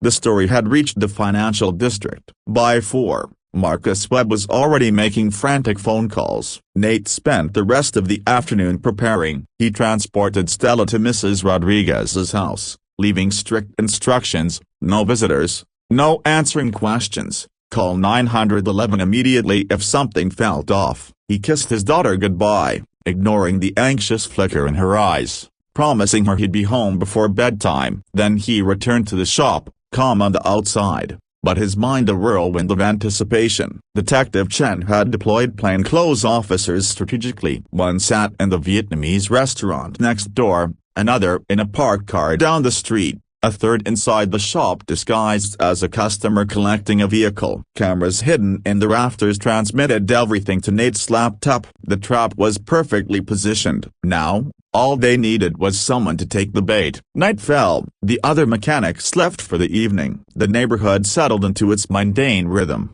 Families eating dinner, children working on homework, normality continuing its quiet, unremarkable cycle, the very rhythm Nate had sacrificed so much to preserve for Stella. At exactly 8:17, the back door clicked. Nate, reviewing footage in the office, heard it through the audio feed. He froze for a heartbeat, then leaned closer to the screen. A tall figure slipped in sedia, athletic, confident, purposeful. David Chang. His instincts were vindicated, anger and relief mingling in equal measure. This was the man who had hacked Clara's car, planted the spyware, and tried to stage an accident. David headed straight to the Valkyrie, pulling a laptop from his bag and connecting it to the diagnostic port with practiced, almost mechanical efficiency. His fingers moved rapidly over the keyboard, trying to erase logs, wipe traces, destroy evidence linking back to Marcus Webb. Nate sat perfectly still, eyes locked on the screen, letting David incriminate himself entirely. The plainclothes officers remained patient, positioned to act, knowing every second mattered. They needed the trap airtight. Then the front door opened. Nate's head snapped toward the camera. This was not in the plan. The front had been locked. Only the back door was supposed to be the entry. And yet, Marcus Webb strolled in, exuding arrogance, the air of someone who assumed ownership of every square foot. "David," Marcus called out, voice carrying through the empty bay. "How much longer?" David froze, startled, eyes darting toward the entrance. "I told you to stay away." A broken bar. Marcus ignored him, approaching the Valkyrie, his expression cold, calculating. Even through the grainy footage, Nate could see it, the calm precision of a man who believed he could control outcomes with mere will. "How hard can it be to delete some files?" Marcus muttered. "It's not just files," David warned, panic creeping into his voice. Rhodes backed everything up at the server logs, diagnostic history, trace routes. He built a case. David's hands shook slightly, his fear palpable even on the screen. "We should cut our losses. Leave the country." The data trail. Marcus waved him off. "The data trail means nothing without the physical evidence. Once that's gone," he gestured as the Valkyrie. "It's just a mechanic's word against ours. Who do you think the board will believe?" David's desperation peaked. "Marcus, this is insane. We've already tried to kill her twice. How many more times before it works?" Marcus's hand disappeared into his coat pocket. Nate's breath caught. In the dim light, the outline was unmistakably a gun. The stakes escalated instantaneously. This was no longer corporate sabotage. This was premeditated murder. Marcus Webb, Shaw-Atoa B, armed and standing in Nate's shop, ready to eliminate anyone between him and his prize. Chen's voice crackled in Nate's earpiece. "All units, suspect is armed. Move in carefully." "Rhodes, hold your position." Nate's rational brain screamed at him to stay hidden, to let trained officers handle an armed man. But another instinct, fierce and protective, surged forward. This was his shop, his territory. Marcus standing here with the weapon, threatening the fragile safety Nate had built for Stella. A broken bar. It was unacceptable. He wouldn't stand by. Nate was done letting dangerous people dictate the rules. He stepped out of the office and into the service bay, his footsteps deliberate and unhidden, echoing across the concrete floor. Marcus and David spun toward him instantly. David's face went pale as chalk, eyes wide with panic. Marcus, by contrast, wore a mask of calculated determination, the kind of cold certainty that made the hairs on Nate's neck stand on end. "Mr. Rhodes," Marcus said smoothly, keeping the gun trained on the ground but his grip unwavering. "I was hoping we wouldn't have to involve you directly." "Yeah, well, I tend to get involved when people break into my shop," Nate replied, voice calm, almost casual, as though they were discussing the weather instead of attempted murder. Marcus smirked, cold and condescending. "Twice in 1 week, persistent." "I'll give you that. It's not personal. You're just collateral damage." "Funny," Nate said, stepping forward. "It feels pretty personal from where I'm standing." David's eyes flicked nervously toward the back door, scanning escape routes with the precision of a practiced strategist. Nate caught it immediately. Marcus tilted his head slightly. "What's the plan here, David?" "Shoot him, destroy the evidence, pin everything on you." David hesitated. Marcus's smile widened, a smile that could freeze blood. "David here has been unstable lately, obsessed with Miss Montgomery. When the police investigate, they'll find his history of stalking, unauthorized access to company systems, a disturbed employee acting alone." "Tragic, really." "You son of a," David started, but Marcus cut him off. "You should have been more careful with your digital footprint," Marcus said softly, almost gently, as if explaining to a child why a minor mistake was fatal. "Better proxies, cover your tracks." "But you didn't. Now you're a liability." The gun rose, not toward Nate, but toward David. Then everything happened in a heartbeat. David lunged sideways. Marcus fired. The shot tore through the air, echoing violently off concrete and metal. Nate reacted before thinking, driven by the same instinct that made him check Stella's breathing every night. He slammed into Marcus from the side just as the second shot rang out, knocking him off balance. The gun skidded across the floor. David hit the ground, clutching his shoulder, blood oozing between trembling fingers but alive. The first bullet had missed, the second grazed him. Nate and Marcus grappled, an intense, chaotic struggle, one man fighting for survival, the other for ambition. Marcus had strength, fueled by 3 years of ruthless drive and entitlement, but Nate had the kind of strength that came from necessity, raising a daughter, protecting a life, surviving endless nights of fear and exhaustion. Love gave him endurance Marcus could never understand. With one powerful movement, Nate pinned Marcus to the floor just as officers burst through both doors, weapons drawn, voices commanding control. Detective Chen was there instantly, professional, precise, taking over the scene like a storm sweeping through chaos. Officers cuffed Marcus, attended to David's wound, secured the gun, and sealed the shop. Nate sank to the concrete, breathing hard, hands trembling with adrenaline, the weight of near death pressing down on him. "You okay?" Chen crouched beside him, the professional mask slipping just enough to reveal genuine concern. Yeah, I'm okay," Nate said, voice still shaking. "David needs an ambulance." "Already called," Chen replied, scanning the scene, blood pooling on the floor. Marcus cuffed and silent, David groaning but alive. She shook her head. "That was incredibly stupid,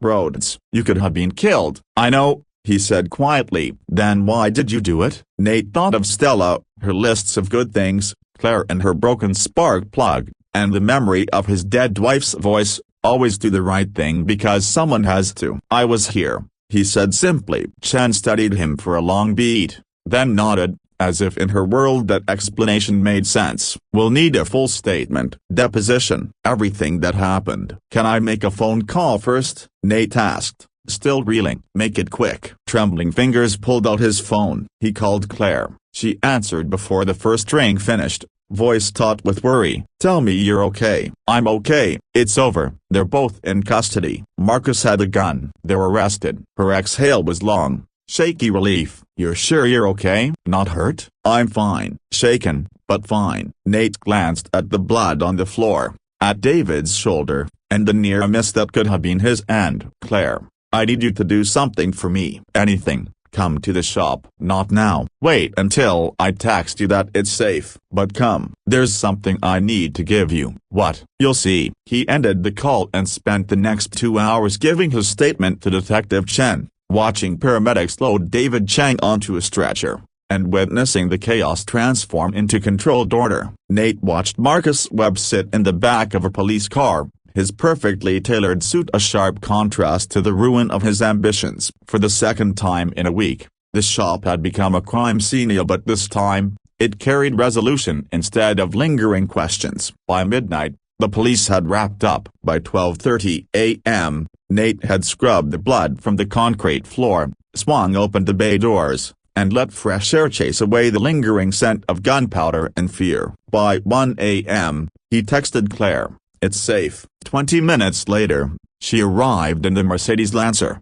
hair messy, eyes shadowed from lack of sleep, yet still somehow effortless in jeans and a cashmere sweater that probably cost more than his mortgage. She paused at the entrance, taking in the scene, and Nate could read everything in her expression: relief, lingering fear, gratitude, a broken bar, and something else he couldn't name. "Nate," she began, but he lifted a hand. "Before you say anything, I need to show you something." He led her to the Valkyrie, gleaming under the bright overhead lights, untouched by the chaos it had been caught in. Nate opened the hood and reached into the engine bay, carefully extracting a small wooden box, hand-carved with intricate care. "What is this?" Claire asked, curiosity tinged with caution. "Open it," he said. Inside were 6 items. The original spark plug he had given her, a photo of Stella clutching Mr. Patches, a small notebook labeled "Good Things," a brass key, a folded sheet of paper, and a ring of interlocked gears welded together into a tiny sculpture. "I don't understand," Claire murmured. Nate pointed to each item. "Spark plug, you know why. Fuel, air, spark, life. Photo, Stella wanted you to have it. Said you needed a reminder of people who think you're brave. Notebook, your list." She said 3 things aren't enough. You need 20. Claire's fingers trembled as she lifted the notebook. "The key," Nate continued, meeting her eyes, "is to the shop. Jack's retiring next year. Asked if I wanted to buy it. I said I couldn't afford it. Then I realized maybe I didn't have to do it alone." He paused, searching her face. "I'm not asking for money, Claire. I'm asking if you want to be a partner. You have the business sense I'll never need. I have technical knowledge you'll never need. Together, we could build something that matters. A repair shop, a broken bar, a second chance shop, a place where broken things and people get fixed, where single parents can afford repairs, where kids like Stella see that good still exists." His voice remained steady, even as his heart raced. "You said you didn't know how to be different. This is how we fix things together." Claire stared at the key as though it were alien. "Why me? I'm the Ice Queen, the Barracuda. I destroy things. Nate, I don't build them. You destroy the people trying to kill you," he said softly. "You built a fortune from nothing. You survived 15 years in a world that tried to break you. You're not ice, Claire, you just forgot how to melt. I've seen you with Stella. I've seen you cry. I've seen you trust me when every instinct screamed not to. That's not ice. That's courage." Tears streaked down her face. "What's the paper?" "Read it." Her hands shook as she unfolded it. It was a child's careful handwriting, a list titled "Things Miss Montgomery is good at." Being brave even when scared, having a really cool car, listening when daddy talks, making lists even when unsure how, being a princess even though she says she's not. Clara laughed through tears. "She thinks I'm a princess. She thinks you're worth saving. And she's usually right," Nate said quietly. He lifted the last item of the ring of welded gears. "This is for me," he said. "I made it last week before everything went crazy. It's a promise." "What kind of promise?" "That broken things can be beautiful. That damage doesn't have to end function. That sometimes the most important repairs don't fix what's broken, they make it strong enough to keep going anyway." He placed the gear ring gently in her palm. "You don't have to change who you are, Claire. Just let someone help carry the weight." In the quiet of the shop, surrounded by a car that survived sabotage and a box brimming with meaning. 15 years of her armor began to crack, letting light in. Claire looked at Nate Rodessa, the mechanic who had saved her life twice, who had seen her at her worst and deemed her worth protecting, who had given up satellites for his daughter and now offered more for Hira, and whispered, almost afraid to admit it. I don't know how to be someone's partner, a broken bar in business or anything else. I don't know how to share control, or trust anyone else to make decisions. I don't know how to be anything but alone, Claire admitted, her voice almost a whisper. Then start learning, Nate said, a small smile tugging at his lips. Start with the shop. Start with being co-owner of a place that fixes cars, a broken bar and people. Start with coffee with me and Stella on Sunday mornings. Start with adding things to your list until it's longer than you can count. He took her hand gently. Start with not being alone anymore. Claire Montgomery, the CEO, billionaire, the ice queen herself, looked at the man who had become essential in just 3 weeks, at the box of gifts that said, "You matter," at the future that involved fixing trucks for single fathers instead of crushing competitors, a broken bar, and she said yes, not to everything, not all at once, not without fear, but yes to trying, yes to being someone different, yes to second chances, good things, and the terrifying possibility that strength might come from connection, not isolation. They stayed in the shop until the first light of dawn spilled across Seattle, talking about the repair shop, about what Claire would do with Montgomery Industries now that Marcus was behind bars, about how Stella would react to Claire showing up more often. They discussed therapy, both of them needing it, lawyers for the partnership paperwork, and whether 15 years of personal and professional damage could be repaired with patience and time. I should go, Claire said finally. You need to pick up Stella, and I need to figure out how to explain to my board that I'm buying a repair shop. You don't have to explain anything to anyone, Nate said softly. It's your life, Claire. You decide what matters. She kissed him, a quick, gentle, barely a brush of lips, but it carried the weight of trust, a question rather than an answer. Nate kissed her back, and for the first time in 15 years, Claire felt something she hadn't felt since she was a child. Safe, not powerful, not untouchable, just safe. On her drive back to the penthouse, instead of diving straight into crisis management, Claire opened Stella's notebook at the one titled Miss Montgomery's List of Good Things. She turned to the first page and began writing. My mother's hands braiding my hair. People who fix broken things. People who answer their phones at 2 a.m. Little girls who think everyone deserves a list. Mechanics who design traps to catch bad guys. The possibility of not being alone anymore. She filled 3 pages before stopping, marveling at how many good things existed when she actually looked for them. Her apartment felt less empty, her view less isolated, her life less hollow. That afternoon, she called an emergency board meeting. She announced she would step back from daily operations. She would remain CEO, but delegate more, create balance,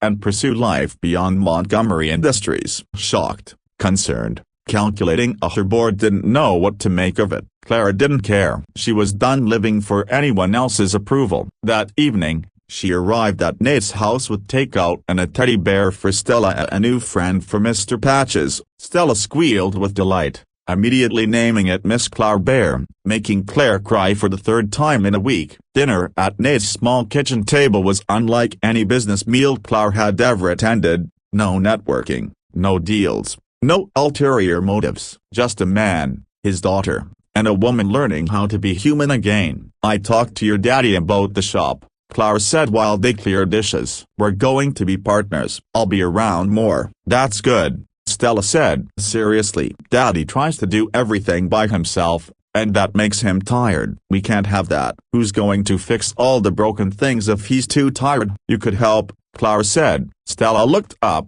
eyes wide. Daddy says you're smart about business. Fixing cars is a business. So you fix the business, he fixes the cars, and together you fix everything. Claire glanced at Nate, who struggled to hide his smile. Is she always this wise? Always, Nate said, ruffling Stella's hair. "It's exhausting, but she's right. Together we can fix a lot of things. Maybe even each other." The following weeks were harder than Claire had imagined. Stepping back as CEO felt like cutting off a limb, painful, disorienting, and unnatural. Learning to be a business partner instead of a boss demanded patience she didn't think she had. Learning how to exist around Nate and Stella, to be part of their lives without controlling every detail, was another challenge entirely. But step by step, day by day, she began to see that maybe strength wasn't about going it alone. Maybe it was about letting someone in, and learning that some things were better when repaired together. Stella, without her armor, had felt exposed, like walking through fire. But gradually, impossibly, Claire learned. She learned that true strength wasn't being untouchably, it was allowing yourself to be vulnerable with people who had earned your trust. She learned that success wasn't counted in dollars or market share, but in the smile of a single father whose truck she repaired for half what he expected. She learned that good things were everywhere, if only you paused long enough to notice them. 3 months after Marcus Webb's arrest, Claire Montgomery stood in the newly renovated Davis Street Automotivia, now Montgomery Road's Automotivia, and watched mechanics teach people society had written off. Ex-convicts learning real skills, single parents receiving free repairs and job training, kids from tough neighborhoods discovering their own talents. "You did all this?" Nate appeared beside her, coffee in hand. "We did this," Claire corrected, a smile tugging at her lips. "Fair point,"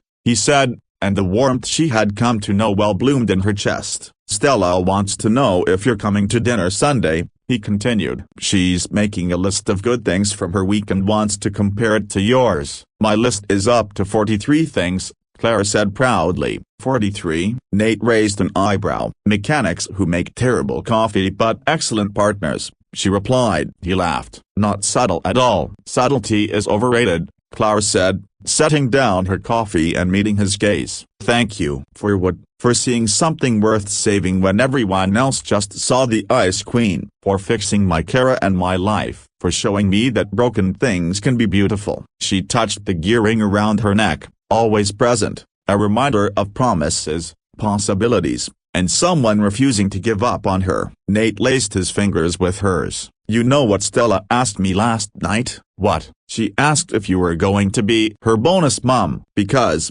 in her words, Daddy needs someone to help him, and Miss Claire needs someone to love her, and I need more people on my good things list." Claire's heart thudded. "And if I said I might be ready someday, I not right now, but eventually, then I'd say we've got time. All the time we need." "Some repairs can't be rushed," Nate said, pulling her closer. "They need patience, care, and understanding. Healing happens slowly, but that doesn't mean it doesn't happen." She kissed him, properly this time, in the middle of their shop with sunlight streaming through newly cleaned windows. Pieces of herself clicked back together, not perfect, not fixed, but whole in a way that mattered. "I love you," she whispered, marveling at the strangeness and rightness of the words. "I love you too," Nate whispered back. "Now come on," he said, smiling. "We've got a truck to prep for a woman escaping an abusive relationship." We promised her she'd be mobile tonight. Hand in hand, they walked into the service bay. Claire thought about how far she'd come in 3 months from mocking a quiet mechanic to becoming part of something bigger,